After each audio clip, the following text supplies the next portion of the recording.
Hello everyone. आज इस video में हम पढ़ेंगे फरवरी महीने के बैंकिंग अवेयरनेस का सेट 2। आइए वीडियो को शुरू करते हैं। हाल ही में कैनरा बैंक ने एक प्रोग्राम लॉन्च किया, एक मेंबरशिप प्रोग्राम लॉन्च किया है। नाम है प्रोग्राम का कैनरा क्रेस्ट। ये बैंक का first of its kind initiative है। इसमें इस कैटेगरी के लोगों के लिए बैंक ऑफर करेगा पर्सनलाइज्ड और प्रीमियम बैंकिंग एक्सपीरियंसेस। ठीक है, इस प्रोग्राम के तहत पर्सनलाइज्ड और प्रीमियम बैंकिंग एक्सपीरियंसेस प्रोवाइड किए जाएंगे हाई नेटवर्थ इंडिविजुअल्स को। प्रोग्राम का नाम है कैनरा क्रेस्ट। अब इसके तहत क्या होगा, एक्सक्लूसिव बेनिफिट प्रोवाइड किए जाएंगे जैसे सर्विस लाउंज एक्सेस, फिर dining rewards, exclusive hotel stage, unlimited fitness membership etcetera. अब इसके तहत दो सेगमेंट है इस प्रोग्राम के, क्रेस्ट और crest plus, depending upon the quarterly average balance of the customers. तो अगर इनका क्वार्टरली एवरेज बैलेंस 10 लाख से 50 लाख है तो इनको क्रेस्ट के सेगमेंट में मेंबरशिप प्रोवाइड की जाएगी। अगर 50 लाख या इससे ज़्यादा है तो इसको क्रेस्ट प्लस सेगमेंट में मेंबरशिप दी जाएगी। इसके बाद फिनवैसिया ने पार्टनरशिप की है कौन से बैंक के साथ, एक एप्लीकेशन लॉन्च करने के लिए जो एक सुपर एप्लीकेशन है और आर्टिफिशियल इंटेलिजेंस से इनेबल्ड है। एप्लीकेशन का नाम है जंप। ठीक है, अब इसको लॉन्च किया गया है किस लिए, पर्सनल फाइनेंस को सिंप्लीफाई करने के लिए। किसने लॉन्च की है, येस बैंक ने लॉन्च की है। ठीक है, येस बैंक ने फिनवैसिया के पार्टनरशिप के साथ जंप को लॉन्च किया है।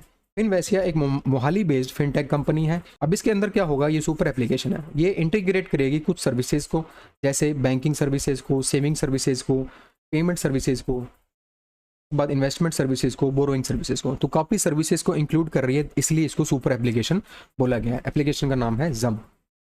और एक मल्टी लिंगुअल आर्टिफिशियल ए ड्रिवन असिस्टेंस प्रोवाइड करेगी इंग्लिश और हिंदी में। कौन सा बैंक जो है सिग्नेटरी बन चुका है partnership for carbon accounting financials का। ठीक है, अब ये partnership for carbon accounting financials क्या है, तो दोस्तों ये एक ग्लोबल पार्टनरशिप है फाइनेंशियल इंस्टीट्यूशंस की, एक ग्लोबल पार्टनरशिप है जिसमें क्या होगा, एक अप्रोच डेवलप की जाएगी एसेस करने में और डिस्क्लोज करने में। क्या चीज, ग्रीन हाउस गैस के एमिशन का, जो कि लोन और इन्वेस्टमेंट से जुड़ा है। तो जो ग्रीन हाउस गैस एमिशन है, इसका उत्सर्जन है ग्रीन हाउस गैस का, जो लोन से और इन्वेस्टमेंट से जुड़ा है, उसको एसेस करने में और उसको डिस्क्लोज करने में, उसको बताने में फाइनेंशियल इंस्टीट्यूशंस एक अप्रोच डेवलप करेंगे। ठीक है, इस पार्टनरशिप के तहत, इस पार्टनरशिप का नाम है partnership for carbon accounting financials. अब इस पार्टनरशिप को Chennai based Indian overseas bank ने हाल ही में साइन किया है। हाल ही में कौन सी ऑर्गेनाइजेशन ने 2000 करोड़ रुपए का लोन दिया है कंपनी को, कंपनी का नाम है ग्रामक्री टेक पार्क प्राइवेट लिमिटेड। इसके तहत क्या होगा, 120 मेगावाट का डाटा सेंटर डेवलप किया जाएगा महापे नवी मुंबई में। ये इस कंपनी का दूसरा डेटा सेंटर होने वाला है नवी मुंबई में। ठीक है, तो दूसरा डेटा सेंटर होने वाला है इस कंपनी का नई मुंबई में। ठीक है, तो 2000 करोड़ रुपए का लोन कौन सी ऑर्गेनाइजेशन प्रोवाइड कर रही है, NaBFID, that is national bank for financing infrastructure and development. अब ये जो नैबफेड है ये मुंबई बेस्ड ऑर्गेनाइजेशन है, एक डेवलपमेंट फाइनेंशियल इंस्टीट्यूशन है। 2021 में इसको शुरू किया गया था। और अगर मान लीजिए इंफ्रास्ट्रक्चर डेवलपमेंट में फाइनेंसिंग का गैप आ रहा है तो ये उसको देखती है। ठीक है, इसका उद्देश्य वो है। फिर कौन सी कंपनी ने एक artificial intelligence powered virtual home loan advisor launch किया है, नाम है काई, दैट इज नॉलेजेबल एआई। ठीक है, अपनी वेबसाइट पर, तो अपनी वेबसाइट पर एक knowledgeable AI virtual home loan advisor launch किया है कौन सी कंपनी ने, तो कंपनी का नाम है Larsen and Toubro finance limited, यानी एल&टी फाइनेंस लिमिटेड, जो कि एक लीडिंग एनबीएफसी यानी नॉन बैंकिंग फाइनेंशियल कंपनी है। जो फर्स्ट टाइम बायर होते हैं ना, उनको जो चैलेंजेस आ रहे हैं टर्मिनोलॉजी में समझने में, लोन के लिए जो एप्लीकेशंस होती हैं उनको समझने में, उनके टर्म्स को समझने में, तो उस कॉम्प्लेक्स टर्मिनोलॉजी को ये ठीक करेगा, उसको सादा ऐसा बनाएगा कि एक सामान्य से सामान्य व्यक्ति को भी समझ में आए। और क्या करेगा, ये जो लेंथी एप्लीकेशन प्रोसेस है उसमें भी हेल्प करेगा। जैसे ये, इसके अलावा ये क्या करेगा, इसके अलावा ये ईएमआई की कैलकुलेशन करेगा, लोन के एस्टीमेट प्रोवाइड करेगा। तो काफ़ी चीज़ें जो है, काफ़ी सर्विसेज ये एआई पावर्ड एडवाइजर करने वाला है। हाल ही में Tata power renewable energy limited ने किसके साथ एमओयू किया है, लोन देने के लिए, किस चीज़ के लिए, रेजिडेंशियल रूफटॉप सोलर इंस्टॉलेशन। तो रेजिडेंशियल रूफटॉप सोलर इंस्टॉलेशन के लिए लोन देने के लिए टाटा पावर ने किसके साथ एमओयू किया है? तो इसने एमओयू किया है बैंक ऑफ बड़ौदा के साथ। ठीक है, bank of Baroda Vadodara based bank है और Tata power Mumbai based company है। अब इस कोलैबोरेशन के थ्रू क्या होगा, सपोर्ट करना है गवर्नमेंट की एक स्कीम को, नाम है प्रधानमंत्री सूर्य घर मुफ्त बिजली योजना। ठीक है, अब इस पहले एमओयू की बात कर लें तो इस एमओयू के तहत 6 लाख रुपए तक का लोन दिया जाएगा। ठीक है, तो अगर कस्टमर्स 3 किलोवाट तक का सोलर प्लांट अपने घर पर लगाना चाहते हैं तो उनको 2 लाख रुपए तक का लोन दिया जाएगा, और अगर वो 3 किलोवाट से 10 किलोवाट तक का लगवाना चाहते हैं तो उन्हें 6 लाख रुपए तक का लोन प्रोवाइड किया जाएगा। अब इस स्कीम की बात कर लें तो ये जो स्कीम है, ये इस स्कीम को कौन देखता है? नवीन और नवीकरणीय ऊर्जा मंत्रालय यानी ministry of new renewable energy. Scheme का टोटल आउटले है 75,021 करोड़ रुपए, और इस स्कीम में टारगेट ये है कि 1 करोड़ हाउसहोल्ड में रूफटॉप पैनल इंस्टॉल किए जाएं मार्च 2027 तक, और हर महीने 300 यूनिट मुफ्त बिजली प्रोवाइड की जाए। ये स्कीम 2024 में लॉन्च हुई थी। हाल ही में रिजर्व बैंक ऑफ इंडिया ने एक कमेटी बनाई है, ट्रेडिंग और सेटलमेंट टाइमिंग, फाइनेंशियल मार्केट की जो ट्रेडिंग और सेटलमेंट टाइमिंग है उसको रिव्यू करने के लिए कमेटी बनाई है रिजर्व बैंक ऑफ इंडिया ने। कमेटी का हेड कौन है? तो इस कमेटी के हेड हैं राधा श्याम राठौर, और ये कमेटी जो है वो 9 मेंबर कमेटी है। ठीक है, तो जो अभी टाइम चल रहा है, अभी जो है फाइनेंशियल मार्केट ओपन रहती है सुबह 9 बजे से शाम 5 बजे तक, तो इस टाइमिंग को रिव्यू करने के लिए इस कमेटी का गठन किया गया है। एक और चीज़ की है आरबीआई ने, इसने क्या किया है? इसने किया है additional factor authentication for cross border card note present transaction. तो जो कार्ड नोट प्रेजेंट ट्रांजैक्शन पहले समझ लेते हैं, फिर मैं आपको ये समझाता हूँ। कार्ड नोट प्रेजेंट ट्रांजैक्शन वो ट्रांजैक्शन होते हैं जिसमें कस्टमर के पास कार्ड नहीं है, डेबिट कार्ड क्रेडिट कार्ड नहीं है, फिर भी वो ट्रांजैक्शन कर सकते हैं।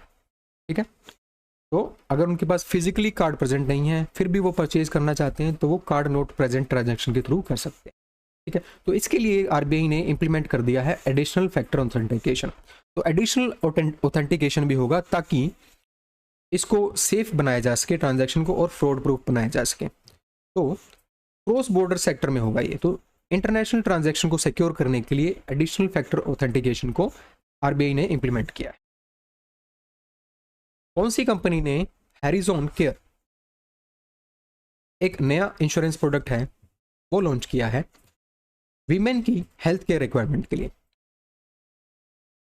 तो ये लॉन्च किया है Bajaj alliance general insurance company limited ने, जो कि पुणे बेस्ड कंपनी है, और ये भारत का पहला हेल्थ इंश्योरेंस प्लान है जो कि स्पेशलाइज्ड कवर प्रोवाइड करेगा, जैसे क्रिटिकल इलनेस में, मैटरनल और रिप्रोडक्टिव हेल्थ में। और ये एक first of its kind initiative है जो हेल्थ इंश्योरेंस कवरेज प्रोवाइड करेगा इनफर्टिलिटी ट्रीटमेंट में, assisted reproductive technology and maternity expenses में, अडॉप्शन एक्सपेंसेस में, प्रीनेटल हेल्थ में, कोजेनिटल डिसेबिलिटी कवर में। तो काफ़ी चीज़ों में कवरेज प्रोवाइड करने वाला है और ये फर्स्ट ऑफ इट्स काइंड है जो इस क्षेत्र में कार्य करेगा। दूसरा, इसमें एलिजिबिलिटी क्राइटेरिया ये है कि महिलाएं जिनकी एज 18 से 80 वर्ष है और बच्चे जो 90 दिनों के हैं या 35 साल के हैं, इनके बीच की एज, वो ही एलिजिबल होंगे इस हेल्थ इंश्योरेंस प्रोडक्ट के। और ये ऑफर करेगा ₹3 लाख से ₹2 करोड़ तक का वीमेंस को सम इंश्योर किया जाएगा। और इसमें 2 कंपोनेंट्स हैं, फर्स्ट है वीटा शील्ड और सेकंड है क्रेडल केयर। अब ये वीटा शील्ड जो है ये प्रोटेक्शन प्रोवाइड करेगा 34 क्रिटिकल इलनेस के लिए, और क्रेडल केयर जो है वो वीमेन को रिप्रोडक्टिव हेल्थ कवरेज प्रोवाइड करेगा। इसके बाद कुछ इन्फॉर्मेशन डिस्कस कर लेते हैं इंपॉर्टेंट जो है आपके एग्जाम के लिए। Aditya Birla housing finance limited, जो कि आदित्य बिरला कैपिटल लिमिटेड की कंपनी है, इसको फाइनेंशियल इंक्लूजन इंप्रूव करने के लिए और अफोर्डेबल फाइनेंसिंग में कम्युनिटीज़ को सपोर्ट करने के लिए इन्होंने इन्वेस्टमेंट सिक्योर की है इस कंपनी ने 830 करोड़ रुपए की आईएफसी से, यानी इंटरनेशनल फाइनेंस कॉरपोरेशन से, क्या करके? नॉन कन्वर्टेबल डिबेंचर इशू करके। तो ये नॉन कन्वर्टेबल डिबेंचर इशू करके इसको इन्वेस्टमेंट सिक्योर की है 830 करोड़ रुपए की। अभी नॉन कन्वर्टेबल डिबेंचर क्या होते हैं? कंपनीज जब पैसा रेज करना चाहती है तो ये नॉन कन्वर्टेबल डिबेंचर इश्यूज करती है, तो इन्वेस्टर को इंटरेस्ट मिलता है इसके लिए। हाल ही में मुंबई की company Kotak Mahindra asset management company, इसने एक फंड लॉन्च किया है जो कि भारत का पहला एक्सचेंज ट्रेडेड फंड है, Kotak MSCI India exchange traded fund. अब ये क्या ट्रैक करेगा? MSCI India exchange MSCI India index को ट्रैक करेगा। ये क्या है? Morgan Stanley capital international India index. ये एक ग्लोबल बेंचमार्क है जो इंक्लूड है जिसमें 156 लार्ज और मिड कैप कंपनीज। तो 156 लार्ज और मिड कैप कंपनीज को ट्रैक करके ये एक्सचेंज ट्रेडेड फंड लॉन्च किया गया है। कौन सी कंपनी द्वारा? कोटक महिंद्रा द्वारा। हाल ही में गुजरात के CM मिस्टर भूपेंद्र पटेल ने Sensex future and option contracts launch किया है इंडिया इंटरनेशनल एक्सचेंज पर। ठीक है, ये क्या करेगा? जो इंटरनेशनल इन्वेस्टर्स हैं इसके थ्रू ट्रेड कर पाएंगे और सेटल कर पाएंगे BSE के डेरिवेटिव्स को US डॉलर में। तो उनको बिना करेंसी के कन्वर्जन के थ्रू ही ये फैसिलिटी प्रोवाइड की जाएगी। US डॉलर की हेल्प से ये BSE के डेरिवेटिव को ट्रेड कर पाएंगे और सेटल कर पाएंगे। कहाँ हुआ ये? इंडिया इंटरनेशनल एक्सचेंज पर, जो कि भारत की पहली इंटरनेशनल एक्सचेंज है, जो कि गिफ्ट सिटी में इस्टेब्लिश्ड है। 2017 में इसको इस्टेब्लिश किया गया था। गांधीनगर गुजरात में इसका हेडक्वार्टर है। त्रिशूल केरल बेस्ड एक बैंक है, साउथ इंडियन बैंक लिमिटेड। इसने 2 प्रोडक्ट लॉन्च किए हैं, SIB business startup current account और SIB corporate startup current account. तो 2 करंट अकाउंट लॉन्च किए हैं, बिजनेस स्टार्टअप और कॉर्पोरेट स्टार्टअप। बिजनेस स्टार्टअप जो है सोल प्रोप्राइटरशिप और पार्टनरशिप के लिए है, और कॉर्पोरेट सेटअप जो है वो बड़ी बिजनेसेस के लिए है। तो बिजनेसेस के स्केल के ऊपर इन दोनों अकाउंट्स को, करंट अकाउंट को लॉन्च किया गया है। इसमें अब फीचर्स क्या हैं? 0 मिनिमम बैलेंस रिक्वायरमेंट 3 साल तक के लिए, अनलिमिटेड RTGS और NEFT ट्रांजैक्शन कर पाएंगे, और प्रीमियम डेबिट कार्ड भी प्रोवाइड किए जाएंगे। जयपुर की कंपनी है 121 फाइनेंस प्राइवेट लिमिटेड। इसके साथ इसने पार्टनरशिप की है गवर्नमेंट ई मार्केट प्लेस के साथ, perfuse software solution private limited के साथ और टाटा कंसल्टेंसी सर्विसेज के साथ। इन सभी ने पार्टनरशिप करके GEM सहाय 2.0 लॉन्च किया है। अब ये GEM सहाय क्या है? ये एक फाइनेंसिंग प्लेटफॉर्म है जो GEM सेलर्स होते हैं ना, यानी government e market place seller जो हैं उनको लोन प्रोवाइड करता है। ठीक है, तो इसका सेकंड फेज या इसका दूसरा चरण लॉन्च किया है। इसके थ्रू फाइनेंशियल इंक्लूजन भी होगा प्लेटफॉर्म्स का। ठीक है, जो MSME प्लेटफॉर्म्स है, MSME कंपनीज है, उनका फाइनेंशियल इंक्लूजन होगा और डिजिटल लैंडिंग प्रोवाइड की जाएगी। शरण हेगड़े का प्लेटफॉर्म है द 1% क्लब। इसको अभी SEBI registered investment adviser licence मिल गया है। तो सेबी से रजिस्टर्ड इन्वेस्टमेंट एडवाइजर लाइसेंस मिल गया है और ये पहली कंपनी बन गई है फर्स्ट फिनफ्लुएंसर। ठीक है, तो फर्स्ट फिनफ्लुएंसर लेड कंपनी बन गई है। तो ये एक इन्फ्लुएंसर है फाइनेंस के सेक्टर में, इनकी ये कंपनी है, इसलिए फर्स्ट फिनफ्लुएंसर लेड कंपनी बन गई है। मुंबई में बेस्ड है ये कंपनी। अब इस लाइसेंस का फ़ायदा क्या है? इस लाइसेंस का ये फ़ायदा है, ये इंडिविजुअल्स और फर्म्स को अलाउ करेगी कि वो legally authorised financial advice provide कर सकें अपने क्लाइंट्स को। इसके ऊपर? इन्वेस्टमेंट के ऊपर।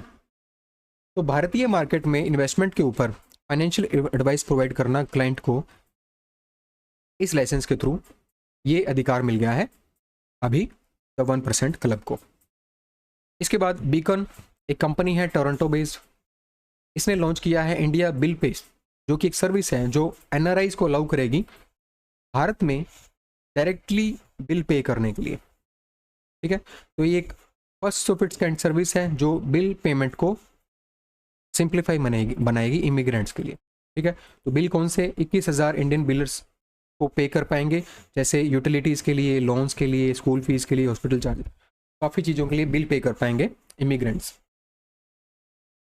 मुंबई बेस्ड कंपनी है GICRE, that is general insurance corporation of India limited. ये अपनी होली ओन्ड सब्सिडरी डेवलप करेगी यूनाइटेड किंगडम में, that is GICRE India service company. United kingdom में इसको डेवलप किया जाएगा और इसके लिए कोई भी मिनिमम कैपिटल रिक्वायरमेंट नहीं रखी गई है, इसको भी आप ध्यान में रखें। Angel one asset management company limited, इसने 2 न्यू फंड ऑफरिंग लॉन्च की है। पहली है angel one Nifty total market ETF और दूसरी है angel one Nifty total market fund index. ये दोनों फंड क्या करेंगे? 750 स्टॉक्स को ट्रैक करेंगे जो कि निफ्टी 50 में है और निफ्टी माइक्रो कैप 250 इंडेक्स में है। ठीक है, 22 सेक्टर में। तो इन सब 750 स्टॉक्स को ट्रैक करके इन फंड्स को लॉन्च किया गया है। माजा जो कि कोका कोला के अंडर एक ब्रांड है, और इसने एनुअल सेल्स को सरपास कर दिया। इसकी एनुअल सेल्स जो है वो $1 बिलियन से ज़्यादा हो गई है, इसलिए ये $1 बिलियन ब्रांड बन चुका है। तो कोका कोला का ये तीसरा $1 बिलियन ब्रांड बन चुका है। पहले दो थे थम्स अप और स्प्राइट, तीसरा बन चुका है माजा। हाल ही में एक रिपोर्ट जारी की गई है, रिपोर्ट का नाम है इंडस वैली एनुअल रिपोर्ट 2025। इस रिपोर्ट के अनुसार इंडिया में 268 IPO 2024 में रिलीज किए गए हैं, जिसमें 90 मेन बोर्ड थे और 178 SME थे। ठीक है, आपको ये बताना है इस रिपोर्ट को किसने रिलीज किया। इस रिपोर्ट को रिलीज किया है ब्लूम वेंचर्स ने, जो कि एक अर्ली स्टेज वेंचर फंड है मुंबई में।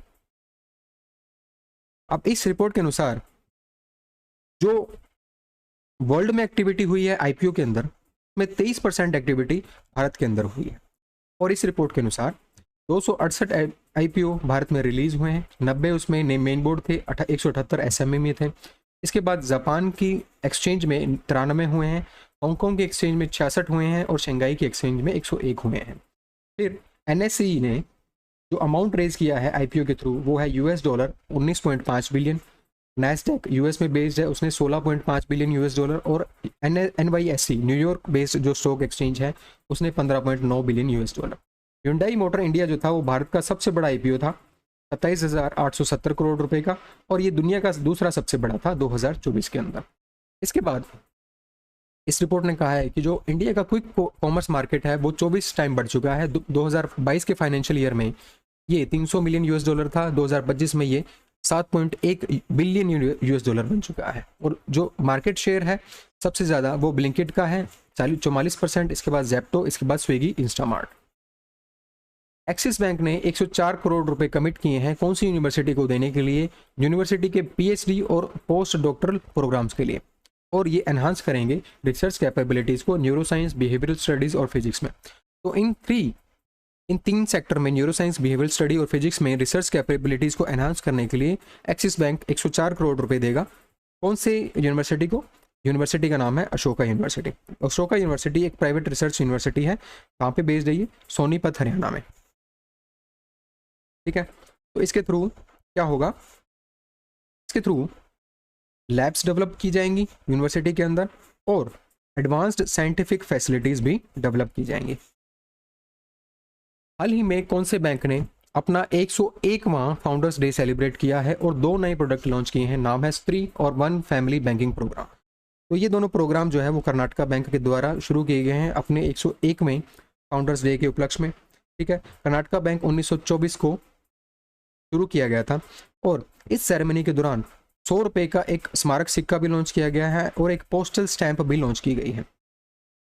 फिर अब हम वन फैमिली बैंकिंग प्रोग्राम की बात कर लें तो एक बैंकिंग सॉल्यूशन है जो फैमिलीज को लिंक करती है एक आईडी के तहत। और KBL स्त्री की बात कर लें तो एक सेविंग बैंक अकाउंट है वीमेंस के लिए, जिसमें 2 अकाउंट्स हैं, सिग्नेचर अकाउंट और प्रीमियम अकाउंट। सिग्नेचर अकाउंट के अंदर बात करें तो एवरेज बैलेंस जो है वो 5,000 रुपये का मंथली रखना पड़ेगा और इसमें पर्सनल एक्सीडेंट इंश्योरेंस कवरेज जो है वो 2 लाख रुपए की प्रोवाइड की जाएगी। इसके बाद प्रीमियम अकाउंट में 25,000 रुपये का मंथली एवरेज बैलेंस रखना पड़ेगा। इसमें पर्सनल एक्सीडेंट इंश्योरेंस 2 लाख रुपए का और एक कैंसर इंडेमनिटी कवरेज जो है वो 25 लाख रुपए का प्रोवाइड किया जाएगा।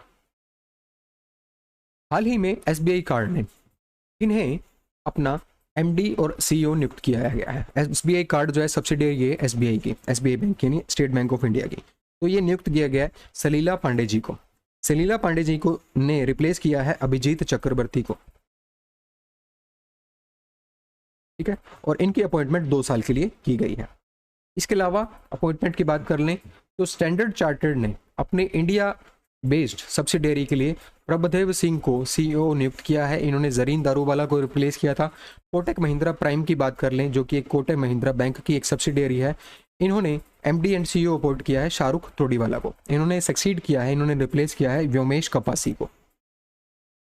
इसके बाद कौन सी कंपनी ने अनाउंस किया है स्ट्रेटेजिक फाइनेंसिंग कोलैबोरेशन एक कंपनी के साथ? नीदरलैंड की एक कंपनी है, एक बैंक है FMO।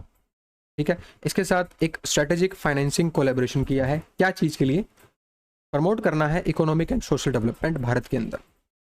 तो इस कंपनी का नाम है यूग्रो कैपिटल लिमिटेड, जो कि एक मुंबई बेस्ड कंपनी है।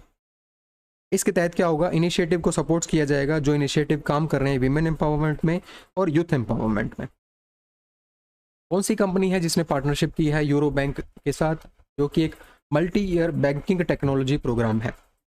इसमें कस्टमर एक्सपीरियंस को एनहांस करने के लिए, ऑपरेशंस को सिंप्लीफाई करने के लिए और क्रिएटिव इंफॉर्मेशन टेक्नोलॉजी डेवलप करने के लिए यूरो बैंक के लिए क्रिएटिव इंफॉर्मेशन टेक्नोलॉजी डेवलप करने के लिए इस एमओयू को साइन किया गया, इस पार्टनरशिप को साइन किया गया है।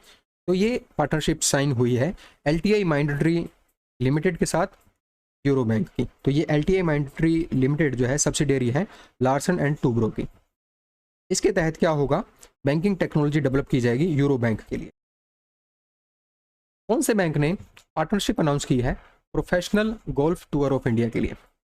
अब ये इसका बैंकिंग पार्टनर बन गया, ऑफिशियल बैंकिंग पार्टनर बन गया है।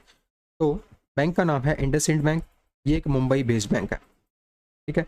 अब ये professional golf tour of India की बात कर लें तो इसको बनाया गया था 2006 के अंदर, और एक कंट्रोलिंग बॉडी है प्रोफेशनल गोल्फ की भारत के अंदर। तो भारत के अंदर प्रोफेशनल गोल्फ की कंट्रोलिंग बॉडी है, इसके साथ इसका ये ऑफिशियल बैंकिंग पार्टनर बन गया है। कौन सी कंपनी ने एक इंट्रोड्यूस की है फैसिलिटी, नाम है बीमा ASBA फैसिलिटी, जो कि पहला इंश्योरर बन गया है इस नए पेमेंट मेथड को लॉन्च करने का इंडिया में, ठीक है। तो कंपनी का नाम है Bajaj alliance life insurance company, जो कि एक पुणे बेस्ड कंपनी है, ठीक है। अब ये जो ASBA फैसिलिटी है ये IRDAI द्वारा लॉन्च की गई थी, और ये कब से लागू होगी, ये लागू होगी 1 मार्च 2025 से। अब ये फैसिलिटी है क्या, इसको समझ लेते हैं। इस फैसिलिटी का मतलब ये है कि जो पॉलिसी होल्डर्स हैं, जिनके पास पॉलिसी है, वो बैंक के अंदर इस पॉलिसी के प्रीमियम को पे करने के लिए अमाउंट को ब्लॉक कर लेंगे, ठीक है। तो इसके लिए इस बीमा ASBA फैसिलिटी को, यानी बीमा application supported by block fund, इसको लॉन्च किया गया था। और बीमा अलायंस और Bajaj alliance life insurance company जो है, इसने इस फैसिलिटी को लॉन्च करने वाली पहली इंश्योरर बन गई है। IRDAI ने और क्या किया था, इन्होंने हैदराबाद में 9वां एडिशन लॉन्च किया था, 9वां संस्करण किया था बीमा मंथन प्रोग्राम का। इसके दौरान क्या हुआ था, एक पहल लॉन्च हुई थी बीमा ट्रिनिटी पहल, जिसके तहत बीमा सुगम, बीमा विस्तार और बीमा वाहक, एक 3 कंपोनेंट लॉन्च किए थे। बीमा सुगम क्या है, एक ओपन डिजिटल मार्केट प्लेस है जो कि फैसिलिटेट करेगा सेल, सर्विसिंग और क्लेम। इंश्योरेंस पॉलिसी की सेल के लिए, उसकी सर्विसिंग के लिए और उसके क्लेम के लिए एक मार्केट प्लेस है बीमा सुगम। बीमा विस्तार क्या है, एक कॉम्पोजिट इंश्योरेंस प्रोडक्ट है जो कि कवरेज प्रोवाइड करेगा लाइफ के लिए, पर्सनल एक्सीडेंट के लिए, प्रॉपर्टी के लिए और सर्जिकल हॉस्पिटलाइजेशन के लिए। बीमा वाहक क्या है, ये एक सेल्स फोर्स है वीमेन की, ठीक है। तो एक इंश्योरेंस सेल्स फोर्स है वीमेन की, जो कि एनहांस करेगी इंश्योरेंस के पेनिट्रेशन को अंडर सर्व्ड एरिया में। तो जहां पर इंश्योरेंस नहीं पहुंच पाया है वहां तक इंश्योरेंस को पहुंचाने के लिए इस फोर्स को डेवलप किया गया है, बीमा वाहक को। कौन से बैंक ने MOU साइन किया है ITBP के साथ फाइनेंशियल बेनिफिट प्रोवाइड करने के लिए, ITBP पर्सनल को, पेंशनर्स को और उनकी फैमिलीज को। ITBP मतलब इंडो तिब्बतन बॉर्डर पुलिस। तो ये MOU साइन हुआ है पंजाब नेशनल बैंक के साथ। इसमें पर्सनल एक्सीडेंट इंश्योरेंस के लिए 1 करोड़ रुपए का कवरेज मिलेगा, एयर एक्सीडेंट इंश्योरेंस के लिए 1.5 करोड़ रुपए का मिलेगा, एयर एम्बुलेंस कोस्ट जो है वो 10 लाख रुपए तक की मिलेगी, और PMB ने रक्षक अकाउंट बेनिफिट भी एक्सटेंड किए हैं ITBP पेंशनर को, जिसके तहत personal accident insurance coverage 50 lakh रुपए तक का प्रोवाइड किया जाएगा, और एयर एक्सीडेंटल इंश्योरेंस कवरेज जो है वो 1 करोड़ रुपए का प्रोवाइड किया जाएगा ITBP पेंशनर्स को। ITBP की बात कर लें तो ये मिनिस्ट्री ऑफ होम अफेयर्स के तहत कार्य करती है और एक सेंट्रल आर्म पुलिस फोर्स है, ठीक है। तो और ये गार्ड करती है तिब्बत बॉर्डर पर भारत को। इसका हेडक्वार्टर नई दिल्ली में स्थित है। रिसेंटली कौन से बैंक ने 9वां संस्करण लॉन्च किया है इवोल्व का। अब ये इवोल्व क्या है, इवोल्व है नॉलेज शेयरिंग सेमिनार है एक MSME का। तो MSME के लिए एक नॉलेज शेयरिंग सेमिनार लॉन्च हुआ है, 9वां संस्करण इवोल्व। कौन से बैंक ने किया है, एक्सिस बैंक ने। एक्सिस बैंक का हेडक्वार्टर मुंबई में स्थित है। इस प्रोग्राम की थीम थी future proofing MSMEs for new age businesses. कौन सी कंपनी ने पार्टनरशिप की है KM दस्तूर री इंश्योरेंस ब्रोकर्स के साथ, जिसके थ्रू ये भारत का पहला, तो इसने एक इंश्योरेंस पॉलिसी लॉन्च की है माइग्रेंट लेबर्स के लिए, और ये इंश्योरेंस पॉलिसी किस पर बेस्ड होगी? एयर क्वालिटी इंडेक्स के ऊपर। अब इसमें क्या होगा, जो माइग्रेंट लेबर्स कंस्ट्रक्शन बैन से इफेक्टेड हैं दिल्ली एनसीआर रीजन में, उनको कवरेज प्रोवाइड की जाएगी। अब क्या होता है कि दिल्ली एनसीआर रीजन में जब भी हाई एयर पोल्यूशन होता है तो कंस्ट्रक्शन के क्षेत्र में बैन लगा दिया जाता है, ठीक है। तो उस बैन के कारण जो माइग्रेंट लेबरर्स हैं जो कंस्ट्रक्शन के क्षेत्र में कार्य कर रहे हैं उनको काफ़ी नुकसान हो जाता है। तो उसके लिए इस इंश्योरेंस पॉलिसी को डिज़ाइन किया गया है। तो ये डिज़ाइन किया गया है गो डिजिट जनरल इंश्योरेंस लिमिटेड, इस कंपनी के द्वारा केएम दस्तूर री इंश्योरेंस ब्रोकर के सहयोग से, ठीक है। अब इस के दौरान क्या होगा, जो सैलरी लॉस होता है कंस्ट्रक्शन लेबरर्स को, उसको देखा जाएगा। तो जब भी दिल्ली का AQI 400 या इससे ज़्यादा हो जाता है तो दिल्ली में कंस्ट्रक्शन बैन लग जाता है। 2 बार 400 से ज़्यादा होने पर दिल्ली में कंस्ट्रक्शन बैन लग जाता है। अब इस इंश्योरेंस पॉलिसी के थ्रू क्या होगा, अप टू ₹6,000 प्रोवाइड किए जाएंगे 6,200 माइग्रेंट लेबरर्स को।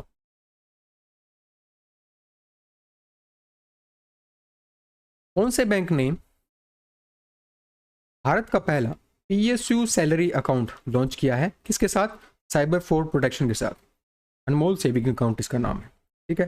तो ये लॉन्च किया गया है HDFC बैंक के द्वारा, ठीक है। अब इसमें क्या होगा, 1.5 लाख रुपए तक का साइबर फ्रॉड कवर प्रोवाइड किया जाएगा सीनियर सिटीजन्स को, और 25,000 से 50,000 रुपए तक का कवर प्रोवाइड किया जाएगा प्रोफेशनल्स को। इसके अलावा एक अकाउंट और लॉन्च हुआ था जिसका नाम था स्पेशल गोल्ड वीमेन अकाउंट, ठीक है। अब इसके अंदर क्या होगा, कैंसर कवर प्रोवाइड किया जाएगा। कितने का? 5 लाख रुपए का वीमेंस को।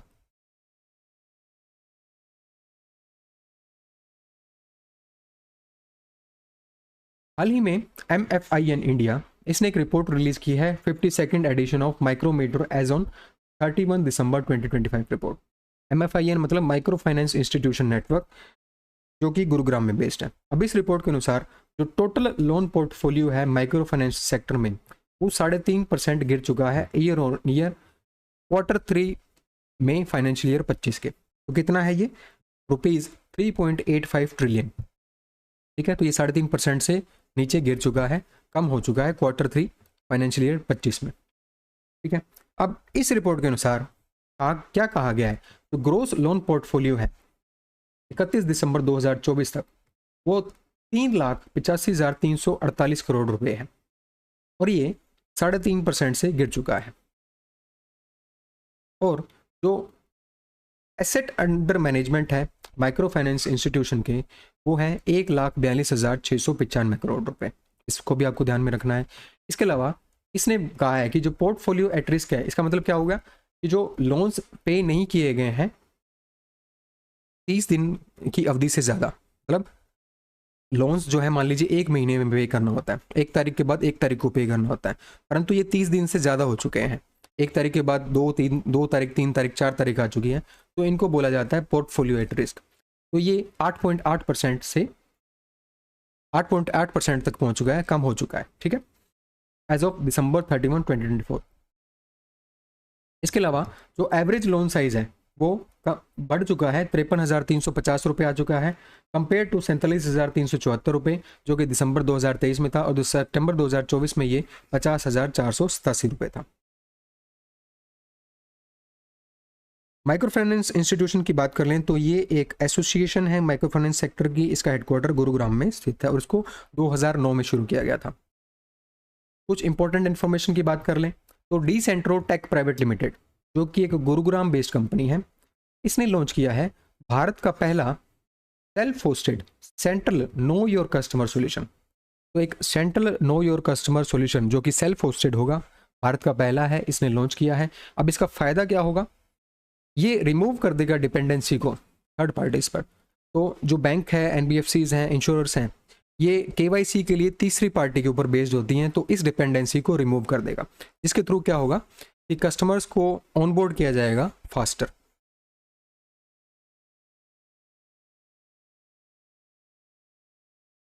एक कंपनी है, नाम है Gujarat international finance tech city company limited, gift city में बेस्ड है। इसने पार्टनरशिप की है Zaggle prepaid ocean services limited के साथ, जो कि एक हैदराबाद बेस्ड कंपनी है। इन दोनों ने को branded prepaid citizen card launch किया है और एक फैसिलिटी लॉन्च किया है जिसका नाम है विजिटर मैनेजमेंट सिस्टम। ये एग्रीमेंट दोनों ने 5 साल का किया है, पहले इसको ध्यान रखिए। अब इन दोनों सर्विसेज की बात कर लें। प्रीपेड सिटीजन कार्ड क्या है? ये भारत में कहीं भी एक्सेप्ट किया जाएगा और ये कैशलेस ट्रांजैक्शन की फैसिलिटी प्रोवाइड करेगा सभी नेसेसरी सर्विसेज के लिए गिफ्ट सिटी के प्रीमाइसेस में। तो गिफ्ट सिटी के अंदर सभी कैशलेस सभी सर्विसेज के लिए, सभी नेसेसरी सर्विसेज के लिए कैशलेस ट्रांजैक्शन की सुविधा प्रोवाइड करेगा। इसके अलावा विजिटर मैनेजमेंट सिस्टम जो है वो ट्रैक करेगा, वेरीफाई करेगा और रेगुलेट करेगा विजिटर के एक्सेस को, और ये सिक्योरिटी को एनहांस करेगा स्पेशल इकोनॉमिक जोन एरिया में। हाल ही में विश्व आर्थिक मंच की 55वीं वार्षिक बैठक जो है वो आयोजित की गई थी। ये कहाँ पर आयोजित की गई थी? तो दोस्तों ये जो आयोजित की गई थी ये की गई थी दावोस स्विट्जरलैंड में। दावोस स्विट्जरलैंड में इसका 55वीं बैठक आयोजित की गई थी। इसका जो विषय था वो था बुद्धिमान युग के लिए सहयोग, इंग्लिश में हो गया कोलैबोरेशन फॉर इंटेलिजेंट इंडिया। अब इसका फोकस क्या था? ठीक है, भारत 5 मुख्य कार्यधाराओं में समाधान तलाशने में सबसे आगे है। तो फोकस क्या था? विकास की पूर्ण कल्पना, लोगों में निवेश, विश्वास का पूर्ण निर्माण, बुद्धिमान युग में उद्योग और ग्रह की सुरक्षा। तो ये 5 मुख्य कार्यधाराएं थी इसकी। भारत से जो है भारतीयों का जो प्रतिनिधि मंडल गया था उसका नेतृत्व किया था केंद्रीय मंत्री अश्विनी वैष्णव ने, जो कि रेल मंत्रालय के मंत्री हैं। ठीक है, इसमें दोस्तों भारत के जो 6 राज्य हैं उनका प्रतिनिधि मंडल भी गया था। ये 6 राज्य कौन से हैं? आंध्र प्रदेश, महाराष्ट्र, तेलंगाना, तमिलनाडु, उत्तर प्रदेश और केरल। और इन सभी राज्यों ने काफी समझौते जो हैं इस मीटिंग्स के दौरान किए हैं। कुछ समझौते हम डिस्कस कर लेते हैं। तेलंगाना ने इतने समझौते किए हैं कि उनको निवेश मिला है 1,78,950 करोड़ रुपए का। ठीक है, महाराष्ट्र ने भी काफी एमओयू साइन किए हैं, 61 समझौता ज्ञापनों पर हस्ताक्षर किए हैं, जिसमें निवेश जो है 15.7 लाख करोड़ रुपए का निवेश होने की उम्मीद है इनको। हाल ही में भारतीय प्रतिभूति और विनिमय बोर्ड यानी SEBI, securities and exchange board of India ने स्टॉक एक्सचेंजों और अन्य बाजार अवसंरचना संस्थानों द्वारा तकनीकी गड़बड़ियों की प्रारंभिक और अंतिम मूल कारण विश्लेषण रिपोर्ट प्रस्तुत करने के लिए एक पोर्टल लॉन्च किया है। पोर्टल का नाम क्या है? तो दोस्तों जो स्टॉक एक्सचेंज होती हैं या अदर MII यानी मार्केट इंफ्रास्ट्रक्चर इंस्टीट्यूशन होते हैं, इनमें जो तकनीकी गड़बड़ियां आ रही हैं उनकी एक रिपोर्ट बनती है। अब उस रिपोर्ट को साझा करने के लिए सेबी ने एक पोर्टल लॉन्च किया है। उसका नाम है दोस्तों iSpot portal. iSpot portal, iSpot की फुल फॉर्म इंग्लिश में याद रखिएगा, integrated SEBI portal for technical glitches. यानी तकनीकी गड़बड़ियों के लिए पोर्टल को लॉन्च किया गया।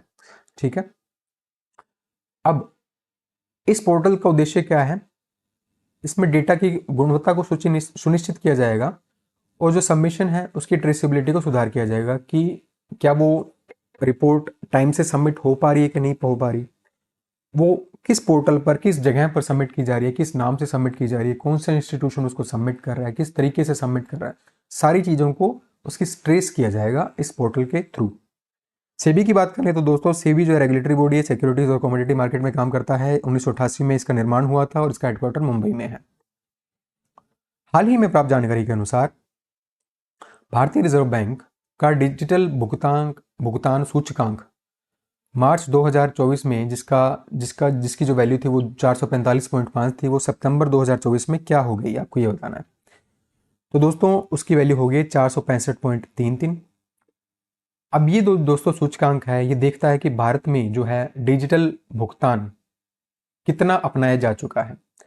इस चीज को जो है ये डिजिटल पेमेंट इंडेक्स देखता है। ये जो इंडेक्स है दोस्तों ये 2021 में शुरू किया गया था। इसका जो आधार वर्ष है वो है मार्च 2018। ठीक है, और मार्च 2018 जो है इसका आधार वर्ष है, जिस वर्ष इसकी जो वैल्यू थी वो 2100 रखी गई थी। ठीक है, मार्च 2019 में 153 था। अभी जो इसकी वैल्यू है वो सितंबर में जो है वो इसकी 465.33 है, 465.33। ये जो है 5 व्यापक पैरामीटर पर शामिल है। ठीक है, 5 व्यापक जो पैरामीटर है उनके ऊपर, उनके बेसिस पर इसको बनाया जाता है।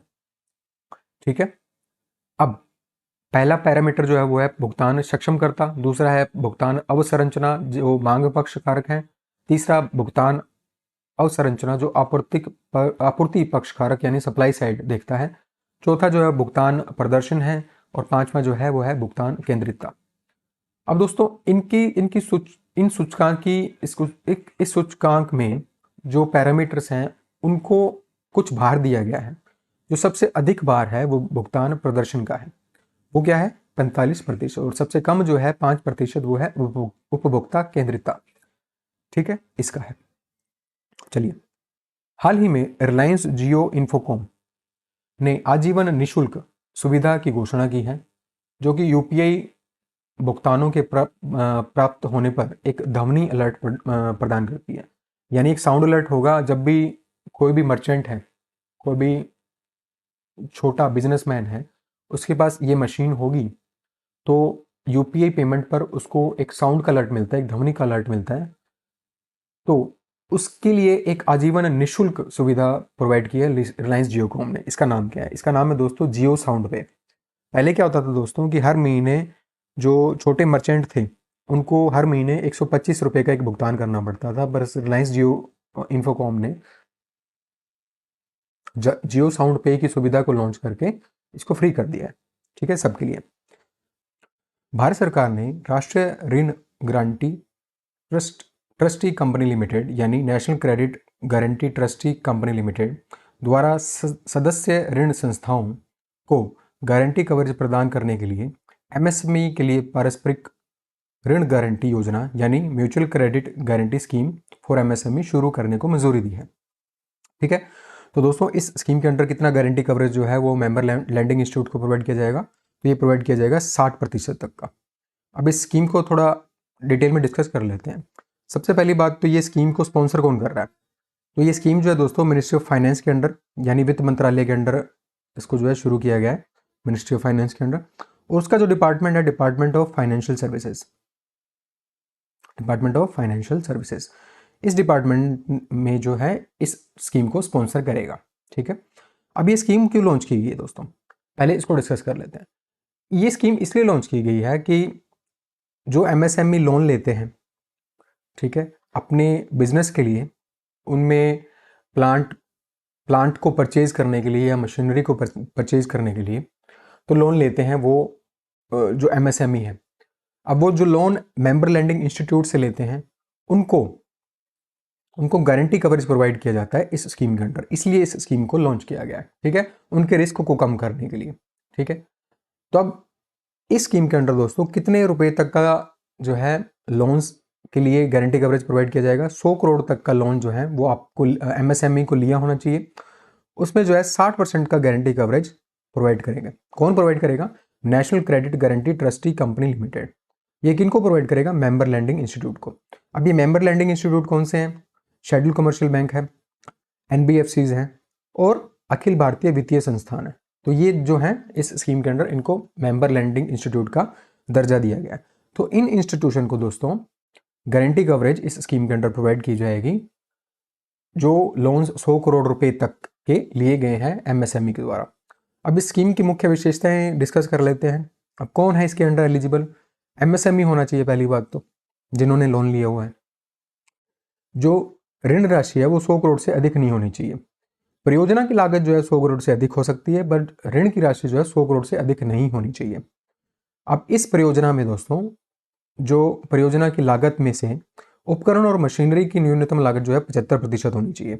ठीक है, और जो चुकौती अवधि होगी इसकी, इस लोन की, वो 50 करोड़ रुपए तक के लिए 8 वर्ष होगी, जिसमें मॉरेटोरियम पीरियड 2 साल का होगा। और उससे अधिक अगर उन्होंने ऋण लिया हुआ है तो इस अवधि के ऊपर विचार किया जा सकता है कि इसको बढ़ाया जाए या कैसे किया जाए। ठीक है, इसमें गारंटी कवर है जो दोस्तों वो 60% का प्रोवाइड किया जाएगा। ठीक है, चलिए, हाल ही में मिली जानकारी के अनुसार एक प्लेटफॉर्म है वैन लिस्टेड प्लेटफॉर्म, ये लॉन्च के लिए तैयार है। अब इस प्लेटफॉर्म का उद्देश्य क्या है? इस प्लेटफॉर्म का उद्देश्य ये है कि ग्रे मार्केट में जो गतिविधि है उसको कम करना है और अनियमित और सूचीबद्धता पर महत्वपूर्ण प्रभाव डालना है। ये एक्चुअली ग्रे मार्केट में जो प्रभाव डालती है ना, एक्टिविटीज़ होती हैं, जो गतिविधि होती हैं, ये लिस्टिंग पर प्रभाव डालती हैं शेयर्स की।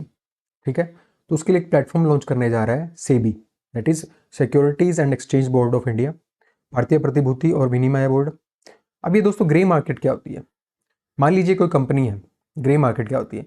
मान लीजिए कोई एक कंपनी है, ठीक है, वो अपने प्रोडक्ट को लिस्ट, अपने जो शेयर्स हैं उनको लिस्ट करना चाहती है, अपनी कंपनी को लिस्ट करना चाहती है स्टॉक एक्सचेंज के ऊपर, यानी उसको पब्लिक बनाना चाहती है। ठीक है, तो इसने अपना आईपीओ लॉन्च कर दिया, जिसको बोलते हैं इनिशियल पब्लिक ऑफरिंग। जो पहली बार अपनी कंपनी को लिस्ट करना होता है ना, उसको आईपीओ बोलते हैं। तो अपनी कंपनी को ये आईपीओ के लिए लेके जाती है, आईपीओ का अलॉटमेंट भी हो जाता है, परंतु उसकी लिस्टिंग नहीं होती। आईपीओ अलॉटमेंट और लिस्टिंग का मतलब क्या है? अब ये आईपीओ होता है, आईपीओ में कई लोग बिडिंग करते हैं कि हमें शेयर मिल जाए इस कंपनी के। अब इस बिडिंग में कुछ लोगों को शेयर मिल जाते हैं, कुछ लोगों को शेयर नहीं मिलते हैं। ठीक है, अब कुछ लोगों को शेयर मिल गए, उनको जो है शेयर जो है वो अलॉट हो चुके हैं, उनके खाते में वो शेयर आ चुके हैं, परंतु वो लिस्ट नहीं हुआ है आईपीओ अभी तक। लिस्ट होने का मतलब ये है कि वो खरीदने और बेचने के लिए इन शेयरों की शुरुआत नहीं हुई है, लिस्टिंग नहीं हुई है। तो इनके बीच में कुछ समय का अंतराल होता है, 2 या 3 दिन का अंतराल होता है अलॉटमेंट और लिस्टिंग के अंदर। तो इन 2 या 3 दिन के अंदर क्या होता है दोस्तों, कि इस ग्रे मार्केट के अंदर शेयर की खरीदा जाता है और उनको बेचा जाता है।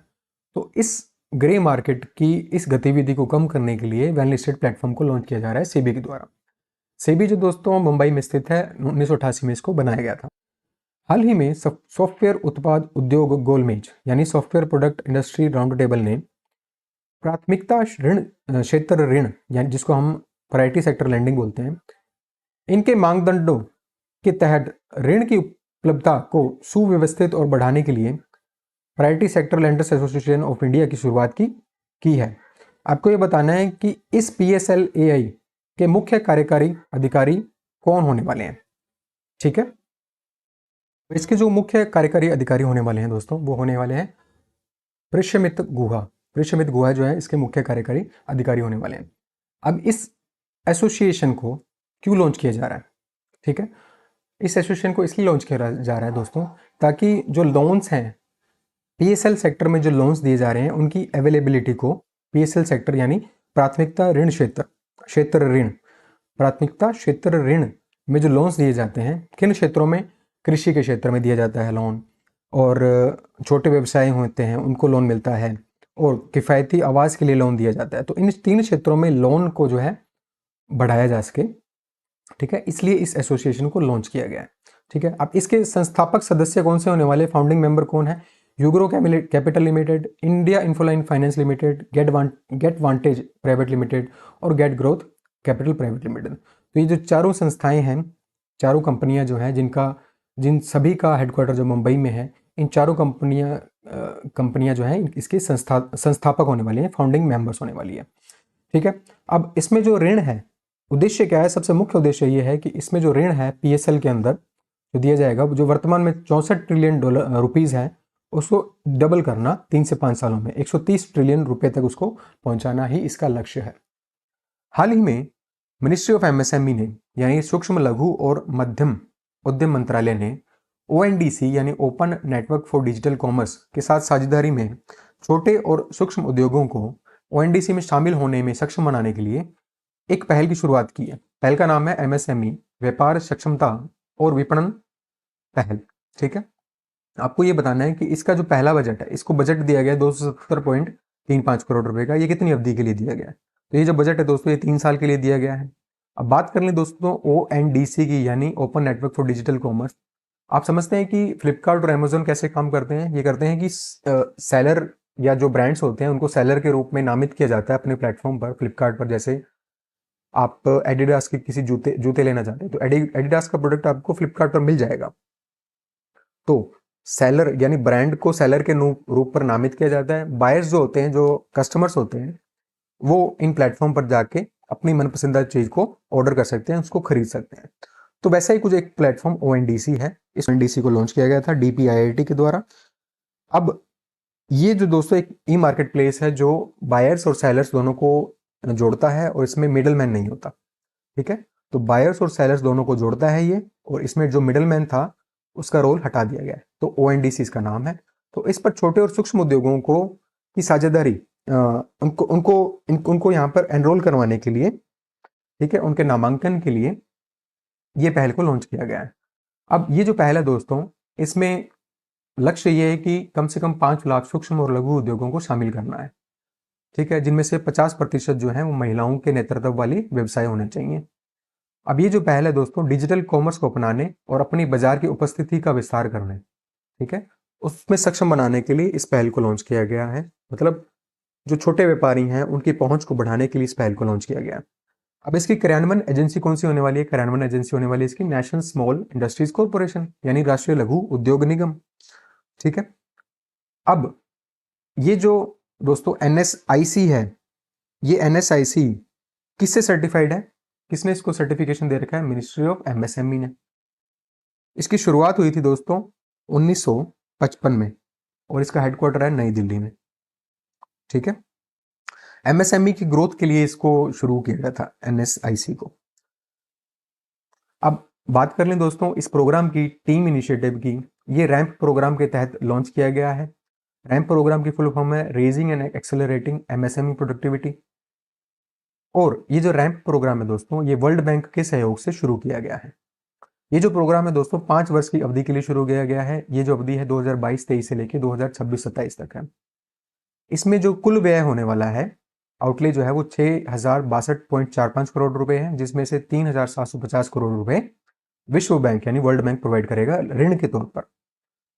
बाकी का जो पैसा है वो भारत सरकार देने वाली है। हाल ही में फिनटेक प्लेटफॉर्म मोबीक्विक और कौन सी कंपनी ने प्लेटफॉर्म पर उपयोगकर्ताओं के लिए ई वॉलेट लॉन्च किया है? अब ये इस ई वॉलेट से क्या करेंगे उपयोगकर्ता यूजर्स, क्या करेंगे कि वे CBDC यानी सेंट्रल बैंक डिजिटल करेंसी, केंद्रीय बैंक डिजिटल मुद्रा की पेशकश करेंगे, ठीक है। तो ये पेशकश करने वाला पहला गैर सरकारी बैंक बन चुका है, तो CBDC का यूज कर सकेंगे इस ई वॉलेट पर। तो मोबीक्विक और दूसरी कंपनी है क्रेड, मोबीक्विक और क्रेड। मोबीक्विक का हेडक्वार्टर गुरुग्राम में स्थित है, क्रेड का हेडक्वार्टर बेंगलुरु में स्थित है, ठीक है। अब इसको किसके सहयोग से बनाया गया है? RBI और येस बैंक के सहयोग से बनाया गया है इस ई वॉलेट को। येस बैंक जो होगा दोस्तों, ये स्पॉन्सर बैंक भी होने वाला है, ठीक है। अब जो दोस्तों बात कर लें CBDC की, यानी केंद्रीय बैंक डिजिटल मुद्रा की, ये एक digital form of paper currency है, यानी जो हमारे नोट होते हैं उनका एक डिजिटल फॉर्म है, ठीक है। तो ये एक लीगल टेंडर होने वाली है, मतलब इसको RBI की बैकिंग होगी, ठीक है। एक लीगल टेंडर होने वाली है कि यानी इसको कोई भी मना नहीं कर सकता, लेने से इसको कोई मना नहीं कर सकता, इसको एक लीगल टेंडर घोषित कर दिया गया है, ठीक है। अब इसका ऑब्जेक्टिव क्या था, इसका उद्देश्य क्या था CBDC को लॉन्च करने का? इसका उद्देश्य ये था कि जो रिस्क होते हैं उनको कम किया जा सके। रिस्क क्या होते हैं कि सबसे पहले आपको जो फिजिकल करेंसी है उसको इधर उधर पहुंचाना है, तो उसके हैंडलिंग में रिस्क होता है। इधर उधर पहुंचाना है तो उसमें कुछ लॉजिस्टिक का पैसा भी लगता है, ठीक है। फिर नोट कट फट भी जाते हैं तो उनको दोबारा से छापना, तो काफ़ी चीज़ों को ये कम करने वाला है CBDC। अब ये जो CBDC है दोस्तों, ये 2 प्रकार का होता है। ये एक तो होता है होलसेल वाला और दूसरा है रिटेल वाला। रिटेल वाला CBDC जो है वो जनरल पब्लिक के लिए लॉन्च किया गया है, और होलसेल वाला कुछ इंस्टीट्यूशन के लिए, यानी फाइनेंशियल इंस्टीट्यूशन के लिए, बैंकों के लिए और इंटरमीडियरीज के लिए लॉन्च किया गया है। चलिए, हाल ही में निम्नलिखित में से कौन से स्टेट ने, कौन से राज्य ने NSE के साथ एक समझौता ज्ञापन पर हस्ताक्षर किए हैं? किस चीज के लिए? कि जो राज्य में युवा हैं उनके छात्र कौशल निर्माण कार्यक्रम को लागू करने के लिए। अब ये जो कार्यक्रम है कौशल निर्माण कार्यक्रम किस क्षेत्र में होगा? बैंकिंग, फाइनेंशियल सर्विसेज और इंश्योरेंस के क्षेत्र में, ठीक है। तो ये जो राज्य है दोस्तों, ये है छत्तीसगढ़। अब इसके अंदर दोस्तों क्या होगा, कौशल निर्माण किया जाएगा छात्रों का बैंकिंग, फाइनेंशियल सर्विसेज और इंश्योरेंस क्षेत्र में, यानी बीमा के क्षेत्र में, वित्तीय सेवाओं में और बैंकिंग में। इससे उनकी जो रोजगार लेने की क्षमता बढ़ेगी, ठीक है। वो रोजगार ले पाएंगे या फिर खुद का काम भी कर पाएंगे वो। अब NSE की बात करें तो दोस्तों, NSE जो है भारत की एक स्टॉक एक्सचेंज है जिसका हेडक्वार्टर मुंबई में स्थित है। मुंबई में स्थित है, ये 1992 में बनी थी, ठीक है। हाल ही में एक रिपोर्ट जारी की गई थी जिसका नाम था centre for fourth industrial revolution network 2023-24। अब इस दोस्तों क्या दर्शाया गया था, किस चीज़ों पर प्रकाश डाला गया था? रवांडा की जो आर्टिफिशियल इंटेलिजेंस से प्रेरित निर्णय लेने वाले उपकरण, भारत में जो स्वास्थ्य सेवा प्रदान करने के लिए ड्रोन का जो यूज हो रहा है, और इसराइल में खाद्य असुरक्षा को संबोधित करने के लिए वैकल्पिक प्रोटीन। तो इन पहलों पर प्रकाश डाला गया था इस रिपोर्ट के अंदर। ये जो रिपोर्ट है वो किसने लॉन्च की है? तो ये तो दोस्तों रिपोर्ट है, ये लॉन्च किया विश्व आर्थिक मंच ने। अब दोस्तों इस रिपोर्ट में 8 नए केंद्र जो हैं वो इस साल जुड़े गए हैं। ये जो दोस्तों एक नेटवर्क है, 5 महाद्वीप के 24 केंद्र जो इसमें शामिल हो चुके हैं। अब इसमें दोस्तों ये रिपोर्ट जो है दर्शाती है कि नवाचार के थ्रू हम अर्थव्यवस्थाओं को भी मजबूत कर सकते हैं।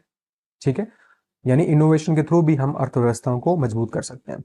अब 8 जो केंद्र जोड़े गए हैं इस बार वो हैं ये सभी 8 केंद्र हैं, इनमें भारत का एक भी नहीं है।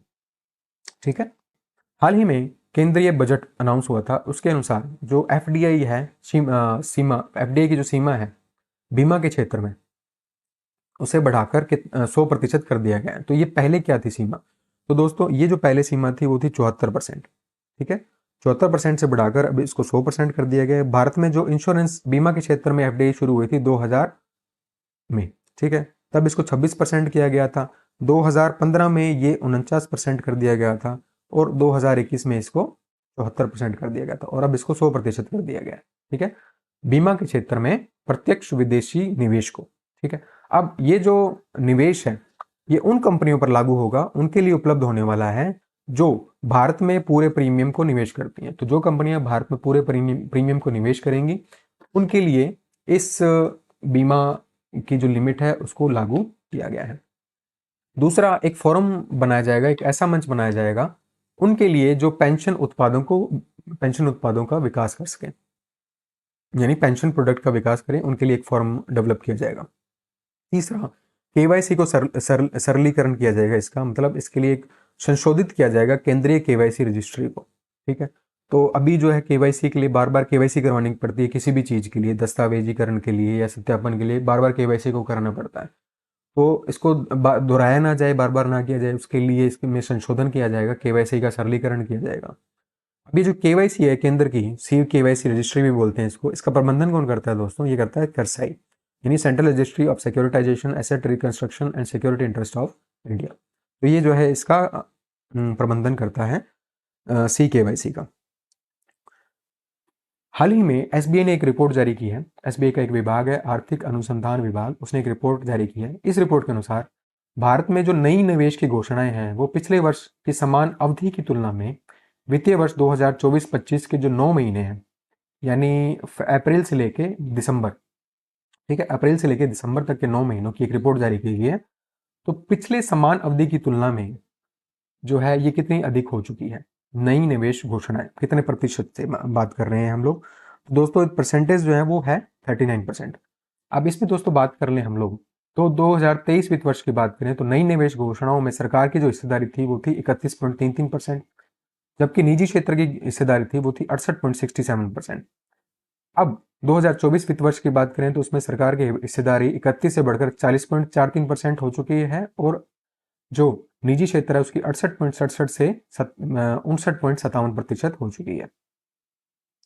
अब इस रिपोर्ट में पता ये चलता है कि जो वित्त वर्ष 23 था उसमें सरकार के निवेश का सरकार जो निवेश था वो जीडीपी का 4.1% था, और निजी कंपनियों का जो था वो 11.9% था जीडीपी का। ठीक है, अब इसमें दोस्तों एक बाह्य वाणिज्यिक उद्धार यानी external commercial borrowing Bharat Inc के लिए फंडिंग स्रोतों में से एक बना हुआ है। इसमें बकाया ईसीबी 190.4 बिलियन अमेरिकी डॉलर है। ठीक है, जिसमें मामूली वृद्धि हुई है। अब ये ईसीबी क्या होता है? External commercial borrowing. ये दोस्तों होता है कि जो भारत की एंटिटीज हैं वो बाहर से यानी फॉरेन से कितना लोन ले रही हैं, कितनी बोरोइंग कर रही हैं, उसको एक्सटर्नल कॉमर्शियल बोरोइंग बोलते हैं। ठीक है, जो कमर्शियल रूप से, वाणिज्यिक रूप से जिसका उपयोग होने वाला है। निम्नलिखित में से किस संगठन ने आपसी सहयोग को बढ़ावा देने और स्थानीय उद्यमों को समर्थन करने के लिए एक एसोसिएशन के साथ समझौता किया है? एसोसिएशन का नाम है Tiruchirappalli district tiny and small scale industries association. दोस्तों ये जो समर्थन हुआ है, ये जो समझौता ज्ञापन हुआ है, ठीक है, इसमें स्थानीय उद्यम जो है उनको बढ़ावा देना है। तो ये जो हुआ है वो हुआ है सिडबी के साथ। अब दोस्तों सिडबी की बात कर लें तो सिडबी जो है एक एक ऐसी अथॉरिटी है, एक ऐसी रेगुलेटरी अथॉरिटी है जो लाइसेंस प्रोवाइड करती है, ठीक है, और रेगुलेशन करती है। किसका? एमएसएमई का। एमएसएमई जो कंपनी है उनका रेगुलेशन के लिए सिडबी का किया गया था अनावरण, ठीक है। इसका जो हेडक्वार्टर है वो लखनऊ यूपी में स्थित है। इसको 1990 में शुरू किया गया था और ये वित्त मंत्रालय के अंदर कार्य करती है। अब ये जो ऑर्गेनाइजेशन है दूसरी, टीडिट SSAIA, Tiruchirappalli district tiny and small scale industries association, ये जो एसोसिएशन है दोस्तों ये बनी थी 1967 में, 1967 में। और ये काम करती है किन के लिए? स्मॉल इंडस्ट्रीज हैं उनके लिए, जो स्मॉल सेक्टर में काम करती हैं। ये कहाँ पे स्थित है? तिरुचिरापल्ली डिस्ट्रिक्ट ऑफ तमिलनाडु, ठीक है। हाल ही में होस्ट कोयलर का निधन हो गया है। वो कौन से देश के राष्ट्रपति थे? पूर्व राष्ट्रपति थे दोस्तों वो जर्मनी के, और वो MD भी थे IMF के, यानी इंटरनेशनल मॉनेटरी फंड के। तो जर्मनी के ये दोस्तों 9वें राष्ट्रपति थे और IMF के ये मैनेजिंग डायरेक्टर थे सन 2000 में। IMF की बात करें तो दोस्तों IMF एक इंटरनेशनल फाइनेंशियल इंस्टीट्यूशन है यूनाइटेड नेशन का, और इसका जो हेडक्वार्टर है वो वाशिंगटन DC में स्थित है, वाशिंगटन DC। इसको शुरू किया गया था, इसको बनाया गया था 1944 में। हाल ही में अमेरिकी बिजनेस पत्रिका फोर्ब्स ने एक लिस्ट जारी की थी। लिस्ट का नाम था दुनिया के शीर्ष 10 शक्तिशाली देशों की सूची 2025। अब इस सूची के अनुसार अमेरिका ने पहला स्थान हासिल किया है। आपको ये बताना है कि दूसरा स्थान किसने हासिल किया है। दूसरा स्थान हासिल किया है दोस्तों चीन ने, ठीक है। तीसरा स्थान जो हासिल किया है वो किया है रूस ने। अब ये जो लिस्ट है दोस्तों फोर्ब्स हासिल बनाता है। फोर्ब्स जो है 5 मापदंडों को देखकर इस लिस्ट को बनाता है। ये 5 मापदंड कौन से हैं? ये दर्शाते हैं देश की शक्ति, एक नेता, ये 5 मापदंड है। एक नेता, दूसरा आर्थिक प्रभाव, तीसरा राजनीतिक प्रभाव, चौथा मजबूत अंतर्राष्ट्रीय गठबंधन और पांचवा एक मजबूत सेना, ठीक है, स्ट्रॉन्ग मिलिट्री। अब इसमें भारत का स्थान क्या है दोस्तों? भारत का स्थान जो है वो है 12वां इस लिस्ट में, ठीक है। यूनाइटेड स्टेट्स पहले रैंक पे है, दूसरा चाइना, तीसरा रशिया, चौथा यूनाइटेड किंगडम और पांचवा जर्मनी। 12वां स्थान जो है वो भारत का है। हाल ही में कौन सी कंपनी को एक्सकोप, यानी जिसको पहले ट्विटर कहा जाता है, उनकी आगामी सेवा जिसका नाम है एक्स मनी अकाउंट के पहले साझेदार के रूप में घोषित किया गया है? तो कौन सी कंपनी को घोषित किया गया है पहले साझेदार के रूप में? वीज़ा को, ठीक है। तो ये एक्स मनी क्या है? एक्स मनी एक डिजिटल वॉलेट कंपनी है, पेमेंट सिस्टम कंपनी है, तो पेमेंट सर्विसेज प्रोवाइड करेगी ये एक्स मनी, ठीक है। अब एक्सकोप के साथ वीज़ा ने पार्टनरशिप की है। पहला साझेदार जो है वो वीज़ा बना है इसका, ठीक है। अब एक्सकोप की बात कर लें तो दोस्तों एक्सकोप को पहले ट्विटर के नाम से जाना जाता था, जो कि 2006 में शुरू हुआ था। 2023 में इसको एलोन मस्क ने खरीद लिया था और इसका नाम जो है एक्सकोप कर दिया गया था। इसका हेडक्वार्टर जो है दोस्तों एक्सकोप का वो टेक्सास में स्थित है, टेक्सास में स्थित है, ठीक है। वीज़ा जो है वो एक multinational payment card services company है, पेमेंट कार्ड सर्विसेज कंपनी है। आप अपने डेबिट कार्ड या क्रेडिट कार्ड पर देखते होंगे वीज़ा नाम से। और इसका हेडक्वार्टर दोस्तों वो सैन फ्रांसिस्को कैलिफोर्निया में स्थित है वीज़ा का। हाल ही में जारी केंद्रीय बजट 2025-26 के अनुसार वरिष्ठ नागरिकों के लिए ब्याज पर कर कटौती की सीमा 50,000 रुपये से बढ़ाकर कितनी कर दी गई है? तो दोस्तों पहले जो सीमा थी वो 50,000 थी, उसको बढ़ाकर अब 1 लाख रुपये कर दिया गया है। अब वरिष्ठ नागरिकों के लिए ब्याज पर कर कटौती, इसका मतलब क्या है? देखिए दोस्तों, वरिष्ठ नागरिक जो हैं वो अपने पैसे किसी भी स्कीम में लगाते हैं तो उसे उनका इंटरेस्ट मिलता है। मान लीजिए बैंक में डाल रखे हैं, FD में डाल रखे हैं, तो उसमें उसका ब्याज मिलता है। तो उस ब्याज पर कर की बात कर रहे हैं। जो पहले 50,000 रुपये तक कोई कर नहीं लगता था, उसके इनकम पर तक कोई कर नहीं लगता था, अब वो 1 लाख रुपये तक नहीं लगेगा, ठीक है। दूसरी इंपॉर्टेंट जो अनाउंसमेंट हुई थी बजट में वो ये थी कि एक नई तरह की व्यवस्था डेवलप की गई है जिसमें 12 लाख रुपये तक की इनकम पर कोई टैक्स नहीं लगेगा, इनकम टैक्स नहीं लगेगा 12 लाख रुपये तक की इनकम तक। और जो सैलरीड एम्प्लॉयज़ हैं जिनके पास सैलरी आ रही है, नौकरी कर रहे हैं कहीं ना कहीं, और जिनकी सैलरी 12.75 लाख रुपये है, उनका कोई कर नहीं लगेगा, क्योंकि 75,000 रुपये का जो दोस्तों हैं उनकी मानक कटौती उनको दी जाती है।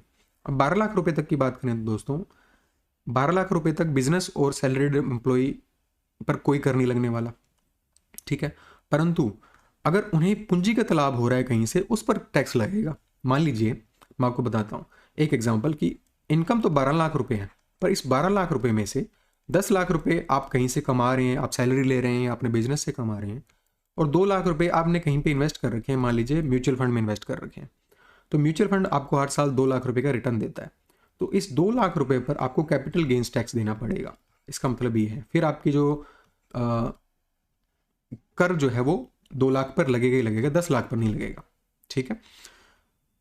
अब एक और इम्पोर्टेंट अनाउंसमेंट हुई थी दोस्तों, वो अनाउंसमेंट ये थी कि स्रोत पर कर एकत्रित करने की सीमा जो 7 लाख से 10 लाख रुपए थी, लिबरलाइज्ड रेमिटेंस स्कीम के अंदर यानी उदारीकृत प्रेषण योजना के तहत प्रेषण पर स्रोत पर कर एकत्रित करने की सीमा जो 7 लाख थी वो अब 10 लाख हो चुकी है। अब इसका मतलब क्या है कि जो लिबरलाइज्ड रेमिटेंस स्कीम है दोस्तों रिजर्व बैंक ऑफ इंडिया की, इसके तहत क्या होता है कि हम लोग भारत से किसी भी देश में, बाहर के देश में यूएस डॉलर 2.5 लाख रुपए 2.5 लाख यूएस डॉलर भेज सकते हैं।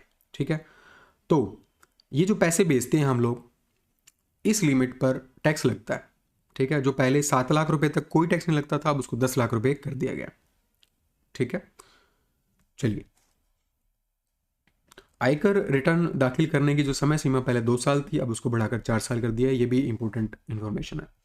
हाल ही में केरल सरकार ने निम्नलिखित में से किस अंतर्राष्ट्रीय संगठन से 2424 करोड़ रुपए का ऋण प्राप्त किया है?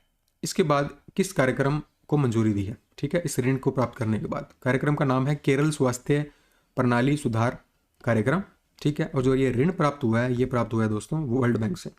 तो वर्ल्ड बैंक ने 2424 करोड़ का ऋण जो है केरल को प्रोवाइड किया है इस प्रोजेक्ट के लिए। अब इस प्रोजेक्ट के तहत दोस्तों जो लाइफ एक्सपेक्टेंसी है यानी जीवन की प्रत्याशा, उसको बढ़ाना है, यानी लोग ज़्यादा जिए। दूसरा, केरल के जो लोग हैं उनके जीवन को बेहतर बनाना है, उनकी उसकी गुणवत्ता को बढ़ाना है। ठीक है। किन चीज़ों को मजबूत करना है? बीमारियों से लड़ने की क्षमता को, उसके लिए ढांचे बनाने हैं, दुर्घटना से और समय से पहले होने वाली जो मौतें हैं उनको रोकना है। इस प्रोजेक्ट का ये जो है उद्देश्य है। हाल ही में प्राप्त जानकारी के अनुसार भारतीय रिजर्व बैंक ने छठी और अंतिम द्विमासिक मौद्रिक नीति समिति की बैठक के अनुसार फाइनेंशियल ईयर 25 के लिए संशोधित रेपो दर क्या रखी है? दोस्तों ये जो रेपो दर है वो रखी गई है 6.25%। अब 5 साल में पहली बार इसको कम किया गया है। ठीक है। पिछली बार जो थी दर वो थी 6.5%, इसको 25 बेसिस पॉइंट से कम करके 6.25% कर दिया गया है। अब जो रेपो रेट है वो 6.25% कर दी गई है। रिवर्स रेपो रेट जो है 3.35% कर दी गई है। बैंक रेट 6.5% कर दी गई है। स्टैंडिंग डिपॉजिट फैसिलिटी रेट 6% और मार्जिनल स्टैंडिंग फैसिलिटी रेट 6.5% कर दी गई है। अब ये रेपो रेट क्या होती है? रेपो रेट होती है दोस्तों जब बैंक आरबीआई से लोन लेते हैं तो वो दर किस दर से उसको दे रहे हैं उसको बोलते हैं repo rate. Reverse repo rate वो होती है जब आरबीआई बैंकों से लोन ले रहा है, उस दर को बोलते हैं reverse repo rate. Bank rate वो रेट होती है जब बैंक्स जो है आरबीआई से लोन ले रहे हैं, परंतु ये जो लोन है वो लंबे समय के लिए, लंबी अवधि के लिए इसको लिया गया है, और रेपो रेट जो है छोटी अवधि के लिए ली जाती है। सीआरआर यानी कैश रिजर्व रेशो 4% और एसएलआर स्टैट्यूटरी लिक्विडिटी रेशो 18% रखा गया है। आरबीआई की प्रोजेक्शन के अनुसार फाइनेंशियल ईयर 26 में जो जीडीपी की ग्रोथ होगी वो 6.7% होने वाली है। क्वार्टरली ये डेटा दिया है आरबीआई ने। और जो महंगाई दर होने वाली है जो फाइनेंशियल ईयर 25 में थी वो 4.8% प्रोजेक्ट की गई है। 26 में इसको 4.2% कम की गई है, इसको मतलब ये कम होने वाली है। ठीक है। चलिए, हाल ही में जारी केंद्रीय बजट 2025-26 इसके अनुसार दोस्तों केंद्र वित्त वर्ष 2025-26 के लिए जीडीपी के कितने प्रतिशत के राजकोषीय घाटे को लक्षित करेगा? जो चालू वर्ष के लिए संशोधित 4.8% है। तो राजकोषीय घाटा यानी फिस्कल डेफिसिट, पहले तो ये समझ लें क्या होता है, फिर क्वेश्चन समझाता हूँ आपको। तो अगर मान लीजिए गवर्नमेंट की स्पेंडिंग या इसका खर्चा ज़्यादा हो इसकी रेवेन्यू से, इसकी आय से ज़्यादा हो इसका खर्चा। अब इस रेवेन्यू में जो है आप बोरोइंग को इंक्लूड नहीं करते, यानी जो उधार लिया गया है। तो अगर स्पेंडिंग इसका खर्चा ज़्यादा हो इसकी आय से तो ये फिस्कल डेफिसिट में इसको काउंट किया जाता है, तो फिस्कल डेफिसिट हो जाता है। तो ये चालू वित्त वर्ष में 4.8% है। आपको ये बताना है कि बजट के अनुसार कितना टारगेट किया गया है फिस्कल डेफिसिट को। दोस्तों टारगेट जो किया गया है वो किया गया है 4.4% को। ठीक है। तो गवर्नमेंट चाहती है कि फिजिकल डेफिसिट को 4.4% तक लेकर आया जाए। ठीक है, बजट का अनुमान है 2025-26 का। अब इसके अनुसार दोस्तों कुल प्राप्तियां जो हैं गवर्नमेंट की वो है 34.96 लाख करोड़, और कुल व्यय जो है वो है 50.65 लाख करोड़। ठीक है, तो मतलब जो प्राप्तियां हैं वो कम है, व्यय जो ज़्यादा है। ठीक है, अब ये जो कुल प्राप्तियां ये उधार के अलावा है। ठीक है, इस चीज़ को आप ध्यान रखिए। अब टोटल एक्सपेंडिचर जो है वो दोस्तों वो है 50,65,345 करोड़ रुपए, और कुल रिसिप्ट जो प्राप्तियां हैं वो है 34,96,409 करोड़ रुपए। ठीक है, अब इसमें जो रेवेन्यू है नेट टैक्स रेवेन्यू वो है 28,37,409 करोड़ रुपए। इसमें दोस्तों सबसे ज़्यादा जो अलॉटमेंट हुआ है मिनिस्ट्री वाइज अपने बात करें तो डिफेंस मिनिस्ट्री रक्षा मंत्रालय को 6,81,210 करोड़ रुपए दिए गए हैं। जो रोड मंत्रालय है उनको 2,87,333 करोड़ रुपए दिए गए हैं, और रेल के मंत्रालय को दिए गए 2,55,445 करोड़ रुपए। ठीक है, अब स्कीमों की बात कर लें तो सबसे ज़्यादा अमाउंट जो है वो मनरेगा को दिया गया है 86,000 करोड़ रुपए, जल जीवन मिशन को 67,000 करोड़ रुपए दिया गया है, पीएम किसान स्कीम को 63,500 करोड़ रुपए दिए गए हैं, पीएम सूर्य घर मुफ्त बिजली योजना को 20,000 करोड़ रुपए दिए गए हैं। तो इन सभी अमाउंट को आप ध्यान रखिए अपने एग्जाम के लिए। हाल ही में मिली जानकारी के अनुसार भारतीय रिजर्व बैंक बैंकिंग और गैर बैंकिंग संस्थाओं सहित वित्तीय क्षेत्र के प्रतिभागियों के लिए विशेष इंटरनेट डोमेन शुरू कर रहा है। इन डोमेन के लिए पंजीकरण अप्रैल 2025 में शुरू होगा। विशेष रजिस्ट्रार कौन होगा इनके लिए? तो दोस्तों विशेष रजिस्ट्रार होने वाला है IDRBT यानी institute for development and research in banking technology, यानी बैंकिंग प्रौद्योगिकी में विकास और अनुसंधान संस्थान। ये जो IDRBT है दोस्तों ये हेडक्वार्टर में हैदराबाद में स्थित है। इसका हेडक्वार्टर हैदराबाद में स्थित है। ये क्या काम करता है? इसका फोकस जो है बैंकिंग में टेक्नोलॉजी, तो बैंक के अंदर जो भी टेक्नोलॉजी है उसके विकास, उसको बढ़ाना, उसमें नवाचार लेके आना, सभी काम जो है वो IDRBT का है। ठीक है, तो अब विशेष रजिस्ट्रार जो है वो IDRBT होने वाला है। ठीक है, अब दोस्तों डोमेन की बात कर लें तो डोमेन बैंक.इन जो है वो भारतीय बैंकों के लिए शुरू किया गया, और गैर बैंकिंग संस्थानों के लिए fin.in डोमेन होगा।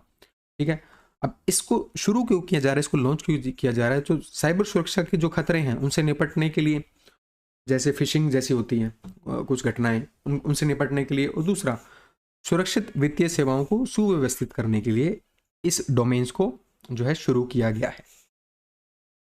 हाल ही में सांख्यिकी और कार्यक्रम कार्यान्वयन मंत्रालय यानी MOSPI इसने नई दिल्ली में राष्ट्रीय नमूना सर्वेक्षण यानी नेशनल सैंपल सर्वे इसकी कौन सी वर्षगांठ बनाई है? तो दोस्तों 75वीं वर्षगांठ जो है अभी नेशनल सैंपल सर्वे की बनाई गई है। 1950 में ये शुरू हुआ था। क्या काम करने के लिए? इसको करना था रैंडम सैंपलिंग यानी यादृच्छिक नमूने के आधार पर आर्थिक और सामाजिक जानकारी को एकत्रित करना था। ठीक है, तो आर्थिक और सामाजिक जानकारी को एकत्रित करना इसका लक्ष्य था। ठीक है, अब ये जो नमूने लिए जाते हैं ये काफ़ी बड़े स्केल्स पर लिए जाते हैं। ठीक है, ऑल इंडिया बेसिस पर लिए जाते हैं, पूरे भारत में लिए जाते हैं। इसमें घरों का सर्वे भी किया जाता है, हाउस होल्ड सर्वे भी होता है। ठीक है, और इसमें डेटा लिया जाता है रूरल और ग्रामीण और अर्बन एरियाज के प्राइसेस का। ठीक है, दूसरा फसल की स्टैटिस्टिक्स, फसल के डेटा को भी कलेक्ट करता है ये। ठीक है, चलिए। हाल ही में संयुक्त राज्य अमेरिका यानी अमेरिका ने बैगर थाई नेबर नीति के तहत चीन, कनाडा और मैक्सिको यहां से आयात पर टैरिफ लगाया है। अब ये जो बैगर थाई नेबर, ये जो टर्म है, ये जो शब्द है, ये किसने दी थी? इसके जिम्मेदार हैं दोस्तों, ये दी है एडम स्मिथ ने इसको दिया था। अब ये बैगर थाई नेबर पॉलिसी क्या होती है दोस्तों? ये एक ऐसी संरक्षणवादी नीति है, कंजर्वेशनिस्ट पॉलिसी है, प्रोटेक्शनिस्ट पॉलिसी है, एक स्ट्रैटेजी है जिसमें अन्य देशों की कीमतों पर अपनी आर्थिक स्थिति को बेहतर बनाना। ठीक है, तो अपने देश की आर्थिक स्थिति को बेहतर बनाना कैसे? व्यापार में अवरोध लाकर, मुद्रा के अवमूल्यन पर, या सब्सिडी देकर। अब क्या होता है दोस्तों, मान लीजिए किसी भी देश है, चीन है, उसने भारी शुल्क लगा दिया किसी भी प्रोडक्ट पर, US से जो प्रोडक्ट आ रहा है, जैसे कार आ रही है, यूएस की कोई कार है, वो चीन में आना चाहती है, चीन में यूएस की कंपनी उसको बेचना चाहती है, परंतु चीन ने क्या किया, उस पर भारी शुल्क लगा दिया कि 200% का शुल्क लगा दिया। कंपनी, उस कार की वैल्यू थी मान लीजिए 50 लाख रुपए, उस पर 200% का कर लगाकर उसको 1.5 करोड़ रुपए की कर दिया, 1 करोड़ 1.5 करोड़ रुपए की उसको कर दिया।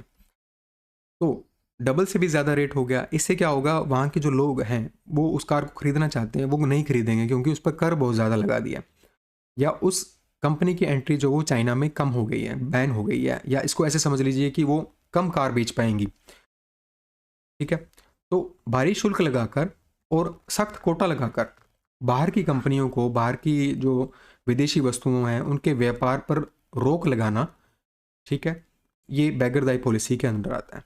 दूसरा, जो घरेलू मुद्रा है उसकी वैल्यू को कम करना, यानी डोमेस्टिक डीवैल्यूएशन करना।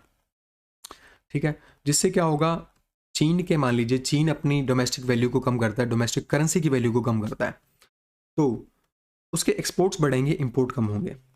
तो इससे भी जो है बैगरदाई पॉलिसी, इसको भी बैगरदाई पॉलिसी के अंतर्गत माना जाता है। ये जो टर्म है दोस्तों, ये एडम स्मिथ ने दी थी। हाल ही में ब्लूमबर्ग लिमिटेड पार्टनरशिप के एशिया रिचेस्ट फैमिलीज इंडेक्स के अनुसार रिलायंस इंडस्ट्रीज लिमिटेड के अंबानी परिवार, इन्होंने शीर्ष स्थान हासिल किया है इस लिस्ट के अंदर। अब इनकी जो कुल संपत्ति है वो 90.5 बिलियन अमेरिकी डॉलर की है। आपको ये बताना है कि दूसरे स्थान पर कौन है। ठीक है, तो आपको ये बताना है कि दूसरे स्थान पर कौन है। दूसरे स्थान पर है दोस्तों चेरा वनोट फैमिली। ठीक है, अब ये जो चेरा वनोट फैमिली है दोस्तों, ये थाईलैंड से रिलेटेड है और इनकी कंपनी का नाम है ये शेरॉन पॉकवैंड ग्रुप। ठीक है, और इनकी जो वेल्थ है वो है 42.6 बिलियन। तीसरी जो कंपनी है वो है हार्तोनो फैमिली इंडोनेशिया से, और इनकी जो वेल्थ है वो 42.2 बिलियन। और चौथी फैमिली फिर से भारत की फैमिली है, मिस्त्री फैमिली। ठीक है, और इनकी कंपनी का नाम है शपूर पोलोंजी ग्रुप। अब ये जो कंपनी है दोस्तों, ये जो ब्लूमबर्ग लिमिटेड पार्टनरशिप है, ये एक अमेरिकन कंपनी है जो कि न्यूयॉर्क में स्थित है। हाल ही में सेबी ने निष्क्रिय या दावा न किए गए म्यूचुअल फंड पोलियो को ट्रैक करने और उन्हें पुनः प्राप्त करने के लिए निवेशकों की मदद करने के लिए एक प्लेटफॉर्म लॉन्च किया है। इसका नाम है मित्र। आपको ये बताना है कि मित्र में टी अक्षर का अर्थ क्या है दोस्तों। टी का अर्थ है ट्रेसिंग। मित्र की फुल फॉर्म है दोस्तों, इंग्लिश में याद रखिएगा, mutual fund investment tracing and retrieval assistant. ठीक है, mutual fund investment tracing and retrieval assistance. ठीक है, अब इसके तहत दोस्तों क्या है कि दो प्लेटफॉर्म जो हैं, दो कंपनियां इसको होस्ट करेंगी इस प्लेटफॉर्म को। एक का नाम है केफिन टेक्नोलॉजीज जो कि हैदराबाद में स्थित है, और दूसरी का नाम है computer age management services limited जो कि चेन्नई में स्थित है। ठीक है, अब इस प्लेटफॉर्म का उद्देश्य है कि भूले हुए जो म्यूचुअल फंड पोर्टफोलियोज हैं उनको याद दिलाना, या ऐसे समझ लीजिए उनको इन्वेस्टर तक उनकी पहुंच कराना, उसको ट्रैक करना, इसका उद्देश्य है।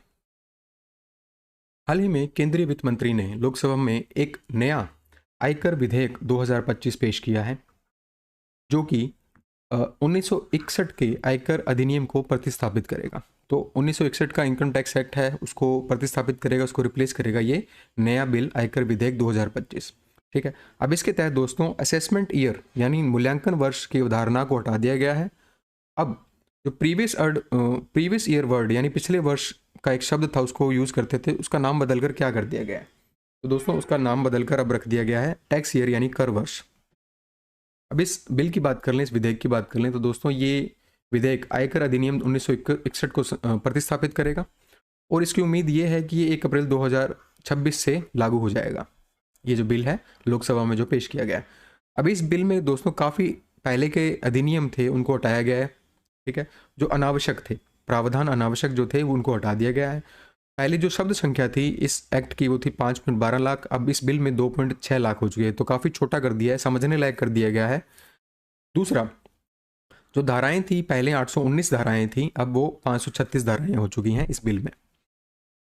मूल्यांकन वर्ष की अवधारणा को हटा दिया गया है, पिछले वर्ष का शब्द जो था उसको अब कर वर्ष के नाम से जाना जाएगा, और कर वर्ष जो है वो 1 अप्रैल से शुरू होने वाले 12 महीने की अवधि के रूप में परिभाषित किया जाएगा, यानी जो कर वर्ष है वो 1 अप्रैल से शुरू होने वाला है। दूसरा, जो वित्तीय वर्ष की अवधारणा है उसमें कोई बदलाव नहीं किया गया है, यानी वित्तीय वर्ष जो है वो जो पहले 1 अप्रैल से शुरू होकर 31 मार्च तक चलता था वो वैसे का वैसे रहने वाला है। फिर एक इंपॉर्टेंट इन्फॉर्मेशन ये है कि क्रिप्टो करेंसी, जिसको हम डिजिटल एसेट भी जानते हैं, उसको संपत्ति की परिभाषा में शामिल किया गया है, यानी उसको संपत्ति ही माना जाएगा क्रिप्टो करेंसी को भी, तो जिससे करदाता की पूंजीगत संपत्ति के रूप में गिना जाएगा। हाल ही में भारत और यूरोपीय मुक्त व्यापार संघ यानी EFTA ने आर्थिक संबंधों को मजबूत करने और व्यापार और आर्थिक भागीदारी समझौते के तहत निवेश को सुविधाजनक बनाने के लिए भारत EFTA डेस्क बनाया है। इसकी शुरुआत की गई है। अब दोस्तों इसके तहत क्या होगा, जो EFTA देश हैं, वहाँ के इन्वेस्टर्स हैं, वहाँ के व्यवसाय अगर भारत में निवेश करना चाहते हैं तो उनको एक सिंगल विंडो प्लेटफॉर्म जो है वो दे दिया गया है इस भारत EFTA डेस्क के तहत। ठीक है, तो इससे भारत और यूरोप के अंदर आर्थिक संबंधों को मजबूती मिलेगी। तो ये जो डेस्क है दोस्तों, ये इन्वेस्ट इंडिया ने बनाया है। अब दोस्तों इसकी बात कर लें तो इसका उद्देश्य क्या है इस डेस्क का, कि जो एग्रीमेंट है TEPA का, उसके उद्देश्य को साकार करना। अब उसका उद्देश्य क्या था? उद्देश्य था कि 15 वर्षों में $100 बिलियन का FDI लेकर आना और भारत में 1 मिलियन से अधिक रोजगार को सृजित करना। दूसरा, बौद्धिक संपदा अधिकारों में प्रतिबद्धताएं दिखाना। तीसरा, मेक इन इंडिया के तहत प्रौद्योगिकियों सहयोग संरेखित करना। तो ये 3 इंपॉर्टेंट उद्देश्य थे इसके। डेस्क को जो है दोस्तों इन्वेस्ट इंडिया ने बनाया है, जो उद्योग मंत्रालय, वाणिज्य और उद्योग मंत्रालय के तहत बनाया गया था और इसका मुख्यालय नई दिल्ली में स्थित है। हाल ही में निम्नलिखित में से किसे भारतीय चार्टर्ड अकाउंटेंट्स संस्थान का 73वां अध्यक्ष चुना गया है? तो 73वां अध्यक्ष इस संस्थान का चुना गया है दोस्तों चरणजोत सिंह नंदा को। इन्होंने रिप्लेस किया है रणजीत कुमार अग्रवाल को और ये 73वें बने हैं। नंदा जी जो है वो 73वें अध्यक्ष बने हैं इस संस्थान के। अब इस संस्थान की बात कर लें तो दोस्तों ये संस्थान जो है वो भारत की सबसे बड़ी प्रोफेशनल अकाउंटिंग की बॉडी है। प्रोफेशनल अकाउंटिंग की बॉडी है। इसका विकास दोस्तों 1949 में किया गया था और इसका हेडक्वार्टर नई दिल्ली में स्थित है। हाल ही में कौन सी ऑर्गेनाइजेशन ने, कौन सी संस्थान ने कॉरपोरेट प्रशासन को बढ़ावा देने के लिए एक पोर्टल लॉन्च किया है, जो कि किससे संबंधित है? संबंधित है ये संबंधित पक्ष लेने देने से। तो रिलेटेड पार्टी ट्रांजैक्शन के लिए इस पोर्टल को लॉन्च किया गया है। आपको बताना है कि ये किस संस्थान ने शुरू किया है। तो दोस्तों ये शुरू किया है सेबी ने। अब ये संबंधित पक्ष लेन देन क्या होते हैं? तो दो कंपनियां जो एक दूसरे से संबंधित हैं उनके बीच में जो बिजनेस डील होती है वो होती है रिलेटेड पार्टी ट्रांजैक्शन, यानी दो ट्रांजैक्शन जो रिलेटेड पार्टीज के बीच में हो रहे हैं। अब ये दोस्तों ये जो ट्रांजैक्शन होते हैं ये होते तो लीगल हैं ये, परंतु इसमें कॉन्फ्लिक्ट ऑफ इंटरेस्ट आ सकता है। अब कॉन्फ्लिक्ट ऑफ इंटरेस्ट कैसे आएगा? फॉर एग्जांपल मैं आपको देता हूं कि कोई भी कंपनी का मालिक है या CEO है, वो अपनी खुद की प्रॉपर्टी को लीज पर देता है कंपनी को। इससे क्या होगा कि उसको जानकारी है वो कि कितना पैसा जो है वो कंपनी देने के लायक है। तो पारदर्शिता रहे इसके लिए इस पोर्टल को शुरू किया गया है। कॉर्पोरेट प्रशासन के लिए इसको शुरू किया है दोस्तों सेबी ने। अब दोस्तों इस पोर्टल को बनाया किसने है? 3 एजेंसीज हैं, सलाहकार फर्म है दोस्तों। इन गवर्न रिसर्च सर्विसेज बेंगलुरु में स्थित है, दूसरा है institutional investor advisory services Mumbai में स्थित है और तीसरी है स्टेक होल्डर एम्पावरमेंट सर्विसेज जो कि मुंबई में स्थित है। तो ये 3 एजेंसीज ने, 3 फर्मों ने इसको डेवलप किया है। एक दोस्तों सेबी ने एक और पोर्टल लॉन्च किया है जिसका नाम है मित्र। मित्र की फुल फॉर्म आपको बता दूं, मित्र की फुल फॉर्म है mutual fund investment tracing and retrieval assistant. तो मित्र की फुल फॉर्म ये है। अब इसका काम क्या होगा दोस्तों? ये इनका काम होगा, जो निवेशक हैं वो ट्रैक कर पाएंगे अपने म्यूचुअल फंड फोलियोज को, जिनको वो भूल चुके हैं, काफी टाइम से वो इनएक्टिव हैं, उनको ट्रैक करना और उनको रिक्लेम करना ही इस मित्र प्लेटफॉर्म का उद्देश्य है। हाल ही में मिली जानकारी के अनुसार भारतीय लोकपाल से प्राप्त इनपुट के बाद रिजर्व बैंक एकीकृत लोकपाल योजना को रिजर्व बैंक एकीकृत लोकपाल योजना के बजाय रिजर्व बैंक एकीकृत ओम्बड्समैन योजना कहा जाएगा। ठीक है। तो इस स्कीम का नाम पहले दोस्तों था रिजर्व बैंक एकीकृत लोकपाल योजना, अब इसको रिजर्व बैंक एकीकृत ओम्बड्समैन योजना कहा जाएगा। यानी लोकपाल की जगह जो टर्म यूज होगी, जो शब्द यूज होगा वो होगा ओम्बड्समैन का। तो दोस्तों इस योजना के दायरे में कितनी जमा राशि वाले गैर अनुसूचित प्राथमिक सहकारी बैंक भी शामिल हैं? दोस्तों कितनी राशि वाले शामिल हैं? 50 करोड़ या उससे अधिक राशि वाले गैर अनुसूचित प्राथमिक सहकारी बैंक भी शामिल है इस योजना के तहत। अब दोस्तों पहले बात कर लेते हैं कि इसका नाम लोकपाल से ओम्बड्समैन क्यों किया गया है। तो दोस्तों भारत में भारतीय लोकपाल जो हैं बनाए गए हैं लोकपाल और लोकायुक्त एक्ट 2013 के अनुसार। तो लोकपाल और लोकायुक्त एक्ट 2013 के अनुसार भारत में लोकपाल, भारतीय लोकपाल बनाए गए, यानी Lokpal of Bharat, Lokpal of India बनाए गए। तो एक बॉडी है, ये क्या करती है, कोई भी करप्शन के चार्जेस हैं पब्लिक फंक्शनरीज के खिलाफ, ठीक है, कोई मिनिस्टर के खिलाफ है, कोई गवर्नमेंट सर्वेंट के खिलाफ है, बड़े गवर्नमेंट अधिकारी के खिलाफ है, तो उनके खिलाफ जो भ्रष्टाचार के एलिगेशंस है उनकी जांच करती है लोकपाल।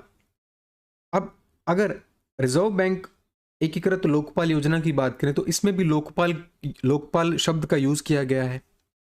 अब इस लोकपाल शब्द का यूज जो है वो इस एक्ट के तहत सही नहीं है, इसीलिए इसका नाम बदलकर अब रिजर्व बैंक एकीकृत ओम्बड्समैन योजना कर दिया है। ठीक है।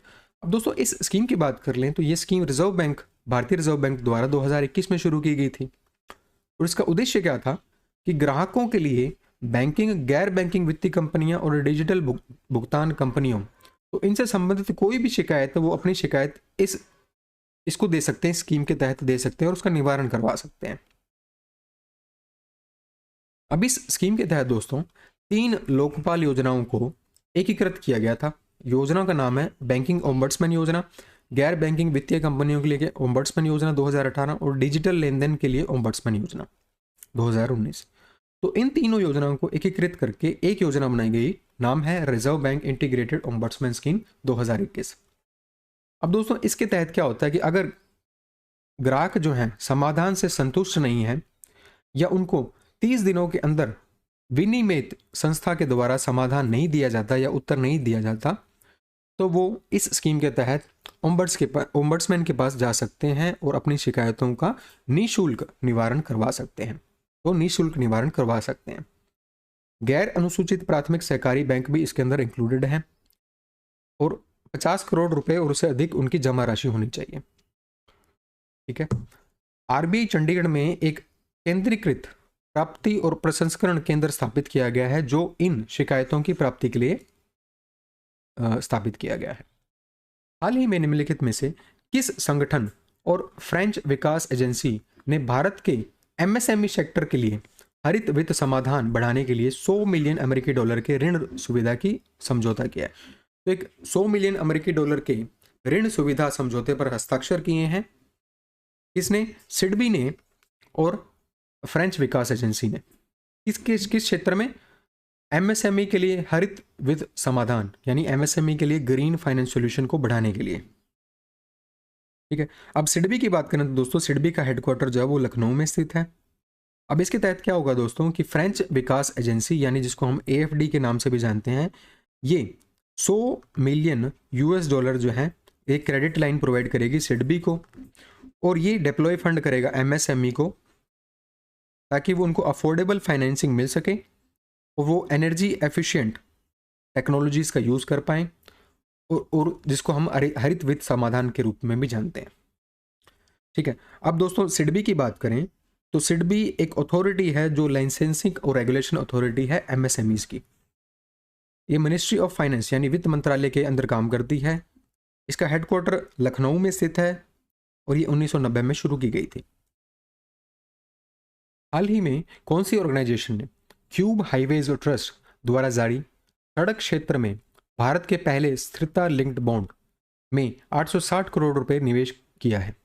तो कौन सी ऑर्गेनाइजेशन ने 860 करोड़ रुपए निवेश किया है इसमें? तो दोस्तों निवेश किया है इंटरनेशनल फाइनेंस कॉरपोरेशन ने। अब ये सस्टेनेबिलिटी लिंक्ड बॉन्ड यानी स्थिरता लिंक्ड बॉन्ड होते क्या है दोस्तों? ये एक ऐसे वित्तीय साधन है जो बॉन्ड की वित्तीय विशेषताएं यानी कूपन रेट यानी कूपन भुगतान भी बोलते हैं हम इसको जारीकर्ता द्वारा निर्धारित स्थिरता लक्ष्यों में जुड़ी होती है। तो ये जो कूपन रेट होते हैं ना दोस्तों, ये जारीकर्ता द्वारा, इश्यूअर द्वारा निर्धारित स्थिरता लक्ष्यों से जुड़े होते हैं। तो ये स्थिरता लक्ष्यों से जुड़े होते हैं कूपन रेट, ठीक है। जो इश्यूअर डिक्लेयर करते हैं, जो इश्यूअर जो होते हैं वो निर्धारित करते हैं स्थिरता लक्ष्य, उनके साथ ये कूपन रेट जुड़े होते हैं, ठीक है। तो कौन सी कंपनी ने निवेश करने का 860 करोड़ रुपए निवेश किए हैं, वो किए हैं दोस्तों इंटरनेशनल फाइनेंस कॉरपोरेशन ने, ठीक है। अब दोस्तों ये जो SLB है यानी सस्टेनेबिलिटी लिंक्ड बॉन्ड है, ये चेन्नई और हैदराबाद के बीच इनको जोड़ने वाला एक राजमार्ग है, NAM एक्सप्रेसवे लिमिटेड। इसके अधिग्रहण को निधि देगा और इसमें जो कूपन रेट है दोस्तों वो है 7.67%। अब दोस्तों हम लोग इंटरनेशनल फाइनेंस कॉरपोरेशन की बात करें तो दोस्तों ये पार्ट है वर्ल्ड बैंक का पार्ट है एक। और ये क्या काम करता है, ये एनकरेज करता है प्राइवेट सेक्टर डेवलपमेंट को लेस डेवलप्ड कंट्रीज में, ठीक है।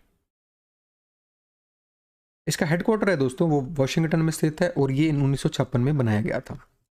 हाल ही में प्राप्त जानकारी के अनुसार भारतीय निर्यात आयात बैंक यानी एग्जिम बैंक उच्च गति वाली नौकाओं और अपतटीय गश्ती जहाज़ों यानी ऑफशोर पेट्रोल वेसल को खरीदने के लिए निम्नलिखित में से किस देश को 300 मिलियन अमेरिकी डॉलर की ऋण सुविधा प्रदान करेगा।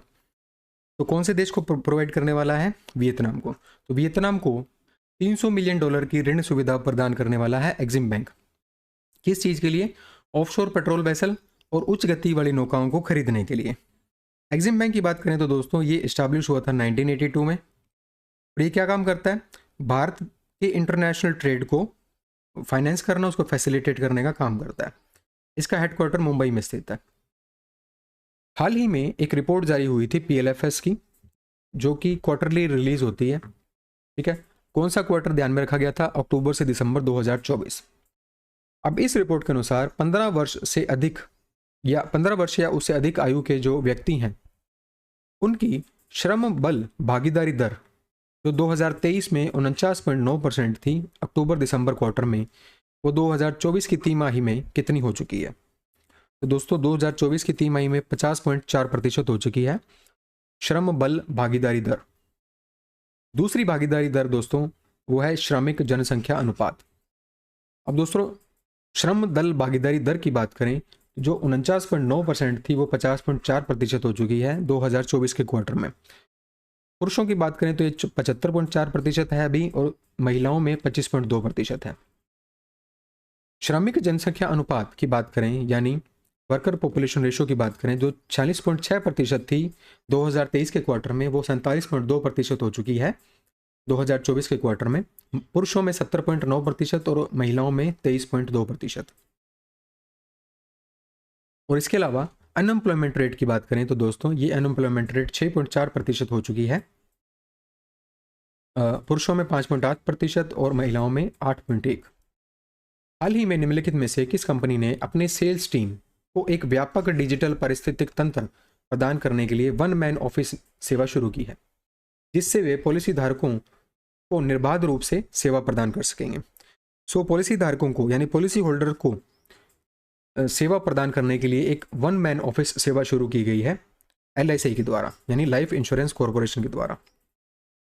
इसके तहत दोस्तों क्या होगा कि जो LIC के एजेंट हैं उनकी एफिशिएंसी तो बढ़ेगी, उनकी प्रोडक्टिविटी भी बढ़ जाएगी। ये जो दोस्तों वन मैन सर्विस है ये जो डिजिटल पॉलिसी की बिक्री है उसमें सुविधा प्रदान करेगी, बिक्री के बाद सेवाएं भी प्रदान करेगी। और इस सेवा को किसके अंदर डेवलप किया गया है, इसको डेवलप किया गया है LIC का जो आनंदा प्लेटफॉर्म है उसके तहत, उसके अंदर डेवलप किया, उसके नीचे डेवलप किया गया है, उसका यूज़ करके डेवलप किया गया है। आनंदा की फुल फॉर्म याद रखिए इंग्लिश में, आत्मनिर्भर agents new business digital application, ये इसकी फुल फॉर्म है।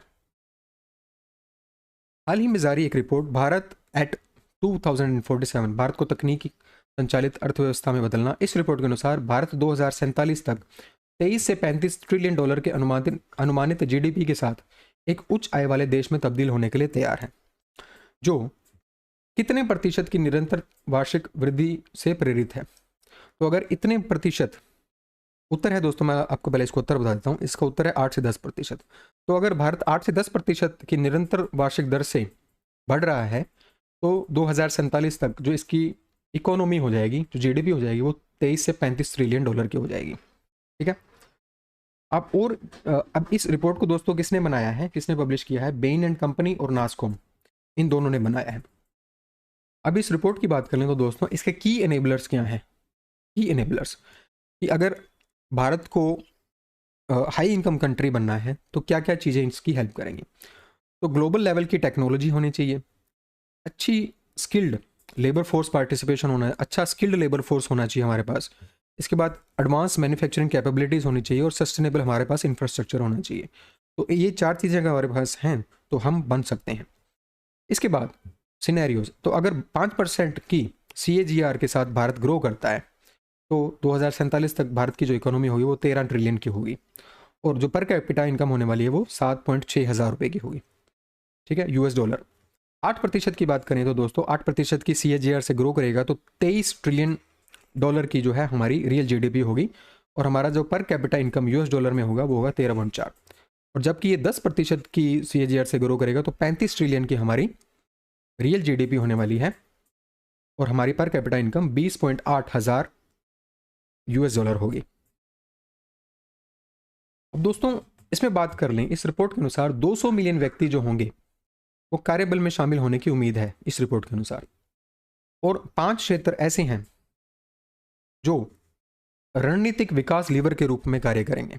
ठीक है, ये 5 क्षेत्र हैं: इलेक्ट्रॉनिक्स, ऊर्जा, रसायन, ऑटोमोटिव और सेवाएं।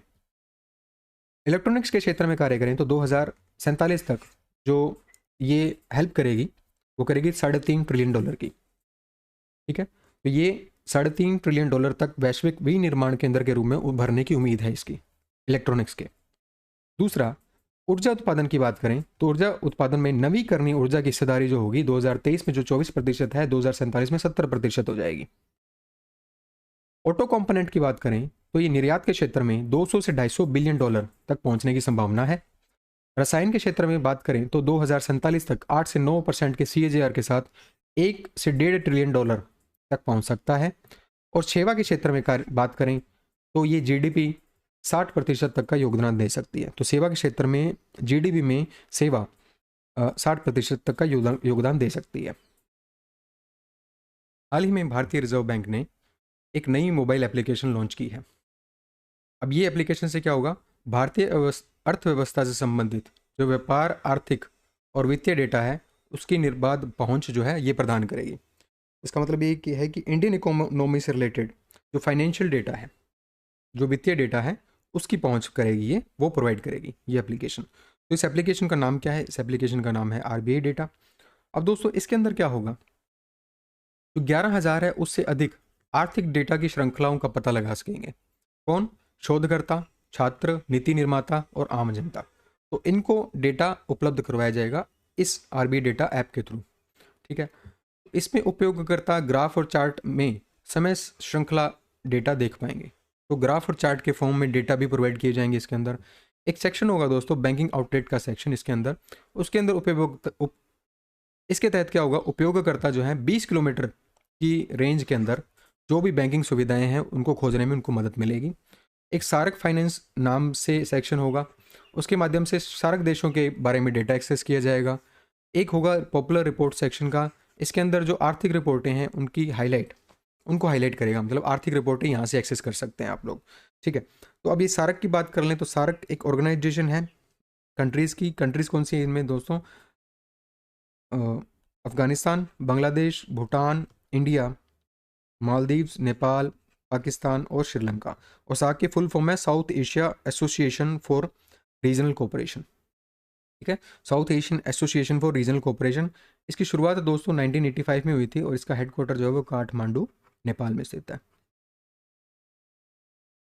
हाल ही में एडाई ने, यानी insurance regulatory and development authority of India, इसने इंश्योरेंस एक्ट 1938 के विभिन्न पहलुओं की जांच करने और उनमें संशोधन का सुझाव देने के लिए एक समिति का गठन किया है। आपको बताना है कि इस समिति का हेड कौन है।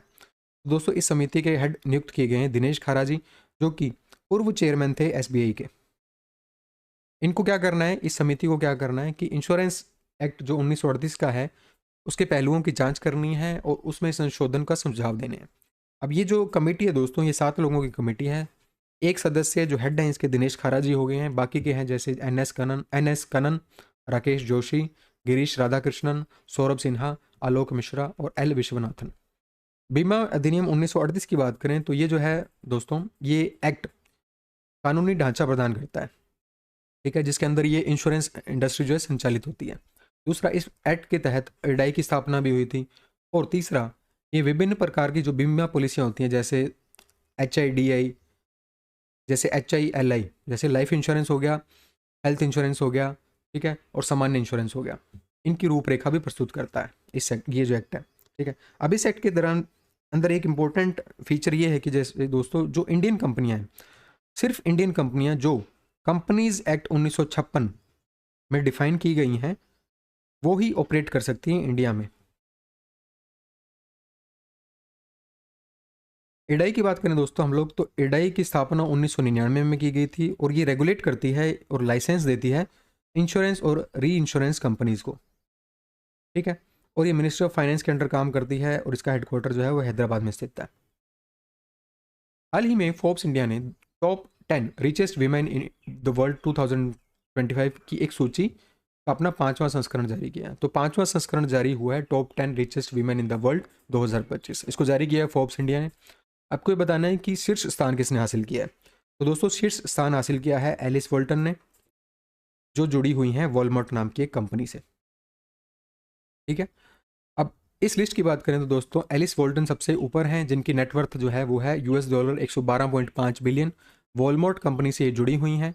दूसरा, Francoise Bettencourt Meyers and family 74.4 billion, L'Oreal company से जुड़ी हुई हैं। Julia Koch and family 74.2 billion, Koch industry से जुड़ी हुई हैं। भारत की बात कर लें तो दोस्तों भारत से 7वें नंबर पर हैं सावित्री जिंदल एंड फैमिली, जिनकी नेटवर्थ जो है वो $, 32.3 बिलियन है और ये कंपनी का नाम है इनकी JSW ग्रुप। अब इस रिपोर्ट के अनुसार दोस्तों जो महिलाएं हैं वो 13.3% हैं ग्लोबल बिलियनर पॉपुलेशन की। तो जो पूरे वर्ल्ड में बिलियनर्स हैं उनकी पॉपुलेशन की 13.3% जो है वो अब महिलाएं हो चुकी हैं 2024 के आंकड़ों के अनुसार। हाल ही में सरकार ने मुख्य आर्थिक सलाहकार का कार्यकाल जो है वो 2 साल बढ़ाकर मार्च 2027 तक कर दिया है, ठीक है। तो इनका कार्यकाल जो है मार्च 2027 तक बढ़ा दिया गया 2 साल, ठीक है। अब ये जो आपको बताने कि मुख्य आर्थिक सलाहकार का नाम क्या है। मुख्य आर्थिक सलाहकार का नाम है दोस्तों बी अनंथा नागेश्वरन। अब ये मुख्य आर्थिक सलाहकार का ऑफिस क्या करता है दोस्तों, ये एडवाइस देता है गवर्नमेंट को इकोनॉमिक पॉलिसीज से रिलेटेड और ये डेवलप करता है इकोनॉमिक सर्वे भी, ठीक है। एक और इंपॉर्टेंट अपॉइंटमेंट हुई है दोस्तों हाल ही में चीफ इलेक्शन कमिश्नर की। कौन है वो? ज्ञानेश कुमार। भारत के 26वें चीफ इलेक्शन कमिश्नर बने हैं ज्ञानेश कुमार। हाल ही में निम्नलिखित में से किस संगठन ने बीमा अवरुद्ध राशि द्वारा समर्थित आवेदन यानी बीमा ASBA बीमा application supported by block amount इस नाम से एक भुगतान तंत्र के माध्यम से बीमा कंपनियों के लिए OTM की अनुमति दी है, ठीक है। OTM यानी वन टाइम मैंडेट की अनुमति दी है। अब इसमें दोस्तों क्या होगा, सबसे पहले तो किस संगठन ने ये किया है, संगठन का नाम है इरडाई यानी insurance regulatory and development authority of India.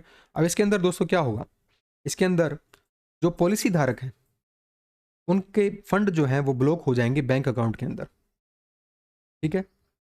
ये फंड कौन से होंगे? ये फंड होंगे लाइफ इंश्योरेंस और हेल्थ इंश्योरेंस, जो भी उन पॉलिसी धारकों ने ले रखा है उससे रिलेटेड। अगर वो मान लीजिए उनके पास पहली बात तो उन्होंने अगर मान लीजिए कोई भी LI या HI ले रखी है, लाइफ इंश्योरेंस हेल्थ इंश्योरेंस ले रखी है और उसका साल दर साल पेमेंट होती है एक, ठीक है। अब उसके अंदर दोस्तों क्या होगा, एक प्रपोजल जो है वो कंपनी इन इंश्योरर्स को, इन पॉलिसी होल्डर्स को देगी। पॉलिसी धारक को एक प्रपोजल भेजा जाएगा और उनके फंड्स को ब्लॉक किया जाएगा। तो अगर वो पॉलिसी धारक उस प्रपोजल को एक्सेप्ट कर लेते हैं तो वो जो फंड जो ब्लॉक किया हुआ है वो उनके खाते से कट जाएगा उनको पॉलिसी मिल जाएगी। और अगर वो उसको डिक्लाइन कर देते हैं तो उनके फंड को जो है अनब्लॉक कर दिया जाएगा और मात्र 1 दिन के अंदर वो पैसा उनके अकाउंट में वापस आ जाएगा। ये जो फंड होगा दोस्तों, ये ब्लॉक रहेगा 14 दिनों के लिए। हाल ही में जारी एक रिपोर्ट हुई थी 2024 की बुरगुंडी प्राइवेट ह्यूरन इंडिया 500 लिस्ट। इसको जारी किया था बुरगुंडी प्राइवेट ने और हुरुन इंडिया ने। अब इस लिस्ट में आपको बताना है कि सबसे मूल्यवान कंपनी कौन है, टॉप में कौन है इस लिस्ट में। तो दोस्तों जो टॉप में है वो है रिलायंस इंडस्ट्रीज लिमिटेड। और ये जो दोस्तों रिपोर्ट है ये उन कंपनीज को रैंकिंग देती है मार्केट कैप के आधार पर, उनके मार्केट कैपिटलाइजेशन के आधार पर। जो कि लिस्टेड कंपनी है उनके मार्केट कैपिटलाइजेशन के आधार पर रैंकिंग देगी, और जो अनलिस्टेड है उनके वैल्यूएशन के बेसिस पर उनको रैंकिंग मिलेगी। ठीक है, ये जो दोस्तों रैंकिंग है, ये जो लिस्ट है, ये चौथा एडिशन है इस लिस्ट का। और इस लिस्ट में फाइनेंशियल सेक्टर और हेल्थ सेक्टर सबसे ऊपर है। फाइनेंशियल सेक्टर की दोस्तों इसमें 63 कंपनियां थी और हेल्थ सेक्टर की इस लिस्ट में 59 कंपनीज हैं। ठीक है, कंपनीज की बात करें तो रिलायंस इंडस्ट्रीज जो है वो सबसे ऊपर थी और इसकी जो वैल्यूएशन थी दोस्तों वो थी 17,52,650 करोड़ रुपए। टीसीएस 2 नंबर पर थी, एचडीएफसी बैंक 3 नंबर पर थी। अगर हम टॉप सिटीज़ और स्टेट्स की बात कर लें तो 154 कंपनीज जो थी मुंबई से थी, इसके बाद बेंगलुरु से 44, न्यू दिल्ली से 37। महाराष्ट्र सबसे टॉप स्टेट्स था, इसमें 189 कंपनीज जो थी वो महाराष्ट्र से थी इस लिस्ट में, 45 कर्नाटका से, हरियाणा से 41। और जो अनलिस्टेड कंपनी की बात करें तो अनलिस्टेड कंपनी में टॉप की थी national stock exchange of India, 2 पर थी सीरम इंस्टीट्यूट ऑफ इंडिया और 3 पर थी जोहो कॉरपोरेशन। सेक्टर्स की बात करें तो सबसे बड़ा सेक्टर जो था वो फाइनेंशियल सर्विसेज का सेक्टर था रेवेन्यू के मामले में। 2 नंबर पर था एनर्जी और 3 नंबर पर था automobile component and auto components. और सबसे ज़्यादा जिसने एम्प्लॉयमेंट दी थी, सबसे बड़ा एम्प्लॉयर कौन है, वो है टाटा कंसल्टेंसी सर्विसेज, दूसरे पर है क्वेस क्रॉप और तीसरे पर है लार्सन एंड टूब्रो। हाल ही में association of mutual funds in India AMFI ने छोटी SIP की घोषणा की है। एक इनिशिएटिव शुरू किया है AMFI ने।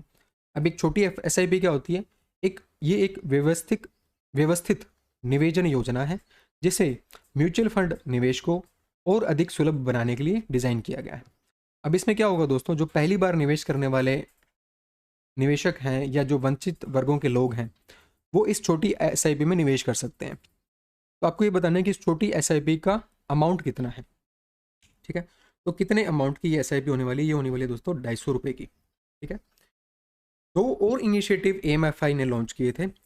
दूसरे इनिशिएटिव का नाम है दोस्तों तरुण योजना और तीसरे का नाम है मित्र एक प्लेटफॉर्म है।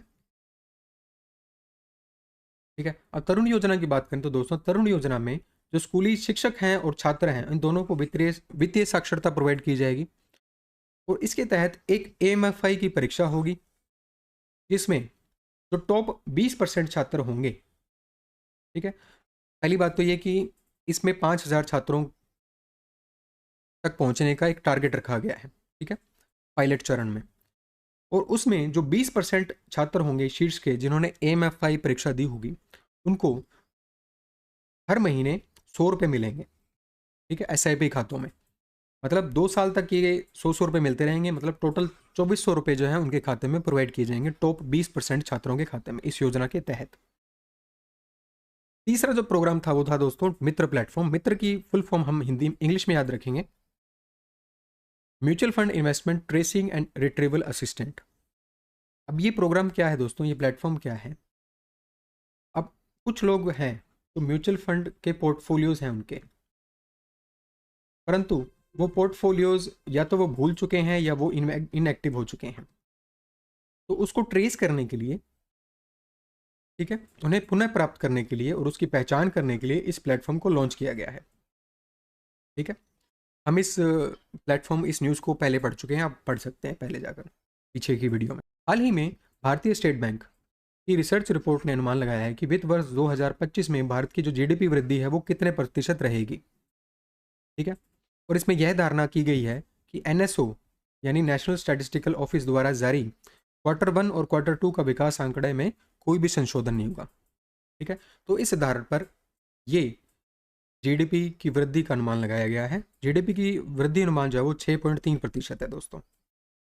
अब इसमें बात करें क्वार्टर 3 में, तो जो जीडीपी का वृद्धि दर है वो 6.2 से 6.3% तक रहने का अनुमान लगाया गया है। 4 में 6.5 से ऊपर और टोटल 6.3। एनएसओ ने फाइनेंशियल ईयर 25 के लिए 6.4% जीडीपी वृद्धि का अनुमान लगाया है। हाल ही में भारतीय रिजर्व बैंक ने वित्तीय साक्षरता सप्ताह 2025 एक अभियान शुरू किया है। कौन सी थीम पर? वित्तीय साक्षरता, महिलाओं की समृद्धि यानी फाइनेंशियल लिटरेसी, फीमेल्स प्रोस्पेरिटी। आपको ये बताना है कि किन दिनों में ये जो अभियान है ये लॉन्च किया गया है, कब होगा ये 24 से 28 फरवरी के दौरान इसको ये कंडक्ट किया जाएगा, फाइनेंशियल लिटरेसी वीक 2025। ये भारत में वित्तीय साक्षरता को बढ़ाने के लिए शुरू किया गया है और सबसे पहला हुआ था 2016 में। ये जो वीक का आयोजन, इस कैंपेन का आयोजन 2016 में पहली बार हुआ था। आरबीआई ने दोस्तों एक एप्लीकेशन लॉन्च की है आरबीआई डेटा नाम से। ये एप्लीकेशन क्या काम करेगी? इंडियन इकोनॉमी से रिलेटेड जो भी फाइनेंशियल डेटा है या मैक्रो इकोनॉमिक डेटा है ये प्रोवाइड करेगी रिसर्चर्स को, स्टूडेंट्स को, पॉलिसी मेकर्स को और जनरल पब्लिक को। तो इनको अगर रिक्वायर्ड है फाइनेंशियल डेटा की इंडियन इकोनॉमी से रिलेटेड, तो ये इस ऐप पे, आरबीआई डेटा नाम की ऐप पे जाके इसको ले सकते हैं। हाल ही में एनएसडीएल यानी नेशनल सिक्योरिटीज डिपॉजिटरी लिमिटेड और सेंट्रल डिपॉजिटरी सर्विसेज लिमिटेड, इन दोनों ने कौन से संगठन के साथ एक application, unified investor platform application launch की है, जो सीडीएसएल की माई इजी और एनएसडीएल की स्पीडी को एकीकृत करेगी। तो इन दोनों सीडीएसएल की माई इजी और स्पीडी को एकीकृत करने के लिए एक यूनिफाइड इन्वेस्टर प्लेटफॉर्म जो है वो डेवलप किया गया है एनएसडीएल, सीडीएसएल और सेबी के द्वारा। ठीक है, अब इस प्लेटफॉर्म की बात कर लें, यूनिफाइड इन्वेस्टर प्लेटफॉर्म की बात कर लें, तो ये डायरेक्टली डेटा को लेगी, डेटा को सोर्स करेगी एक्सचेंज से, डिपॉजिटरी से और क्लीयरिंग फर्म से। ठीक है, और प्रोवाइड करेगी एक कंसोलिडेटेड व्यू इन्वेस्टर के फाइनेंशियल स्टेटमेंट का, उनकी शेयर होल्डिंग का और उनकी इन्वेस्टमेंट का। तो इन सभी चीज़ों का कंसोलिडेटेड व्यू, एक एकीकृत व्यू प्रोवाइड करने के लिए डेटा इकट्ठा करेगी यूनिफाइड इन्वेस्टर प्लेटफॉर्म एक्सचेंज से, डिपॉजिटरी से और क्लियर फर्म से। स्पीडी की बात कर लें तो दोस्तों, स्पीडी जो है 2001 में शुरू किया गया था एनएसडीएल के द्वारा, और ये इनेबल करती है जो डीमेट अकाउंट होल्डर होते हैं उनको सबमिट करने के लिए इंस्ट्रक्शन इंटरनेट पर इंस्ट्रक्शन को सबमिट करने के लिए, निर्देशों को सबमिट करने के लिए स्पीडी को शुरुआत की गई थी। अगर हम माई इजी की बात कर लें जो सीडीएसएल ने लॉन्च की थी, माई इजी जो है दोस्तों ये एक ईजिएस्ट फैसिलिटी है, क्या देखने के लिए? होल्डिंग की डिटेल देखने के लिए और ट्रांजैक्शन डिटेल देखने के लिए। तो इन डिटेल्स को देखने के लिए माई इजी का उपयोग किया जा सकता है। एनएसडीएल का हेडक्वार्टर और सीडीएसएल का हेडक्वार्टर दोनों का मुंबई में है और ये दोनों सेंट्रल सिक्योरिटीज डिपॉजिटरी हैं। हाल ही में निम्नलिखित में से किस कंपनी ने भारत का पहला सौर संचालित भुगतान उपकरण लॉन्च किया है, जिसे व्यापारियों के लिए क्यूआर कोड का उपयोग करके यूपीआई और रुपए क्रेडिट कार्ड भुगतान स्वीकार करने के लिए डिज़ाइन किया गया है? ठीक है, तो कंपनी का नाम है पेटीएम मनी लिमिटेड। ये भारत का पहला साउंड बॉक्स है जो सोलर एनर्जी से चार्ज होगा और इसकी बैटरी लाइफ जो है वो 10 दिन की होने वाली है। ये किन के लिए लॉन्च किया गया है? जो छोटे व्यापारी हैं, स्मॉल मर्चेंट्स हैं, स्ट्रीट वेंडर हैं और जो ग्रामीण क्षेत्रों में बिजनेस कर रहे हैं, उन सभी के लिए इसको लॉन्च किया गया है। ये 11 भारतीय भाषाओं को, 11 इंडियन लैंग्वेजेस को सपोर्ट करता है और ये ऑडियो पेमेंट कन्फर्मेशन है। अगर आपकी पेमेंट होती है तो ये आपको एक ध्वनि के थ्रू बता देगा कि पेमेंट आ चुकी है। तो ये था सेट 2 बैंकिंग अवेयरनेस का फरवरी मंथ का। मैं आपको मिलता हूँ अगले सेट में। Thank you for watching.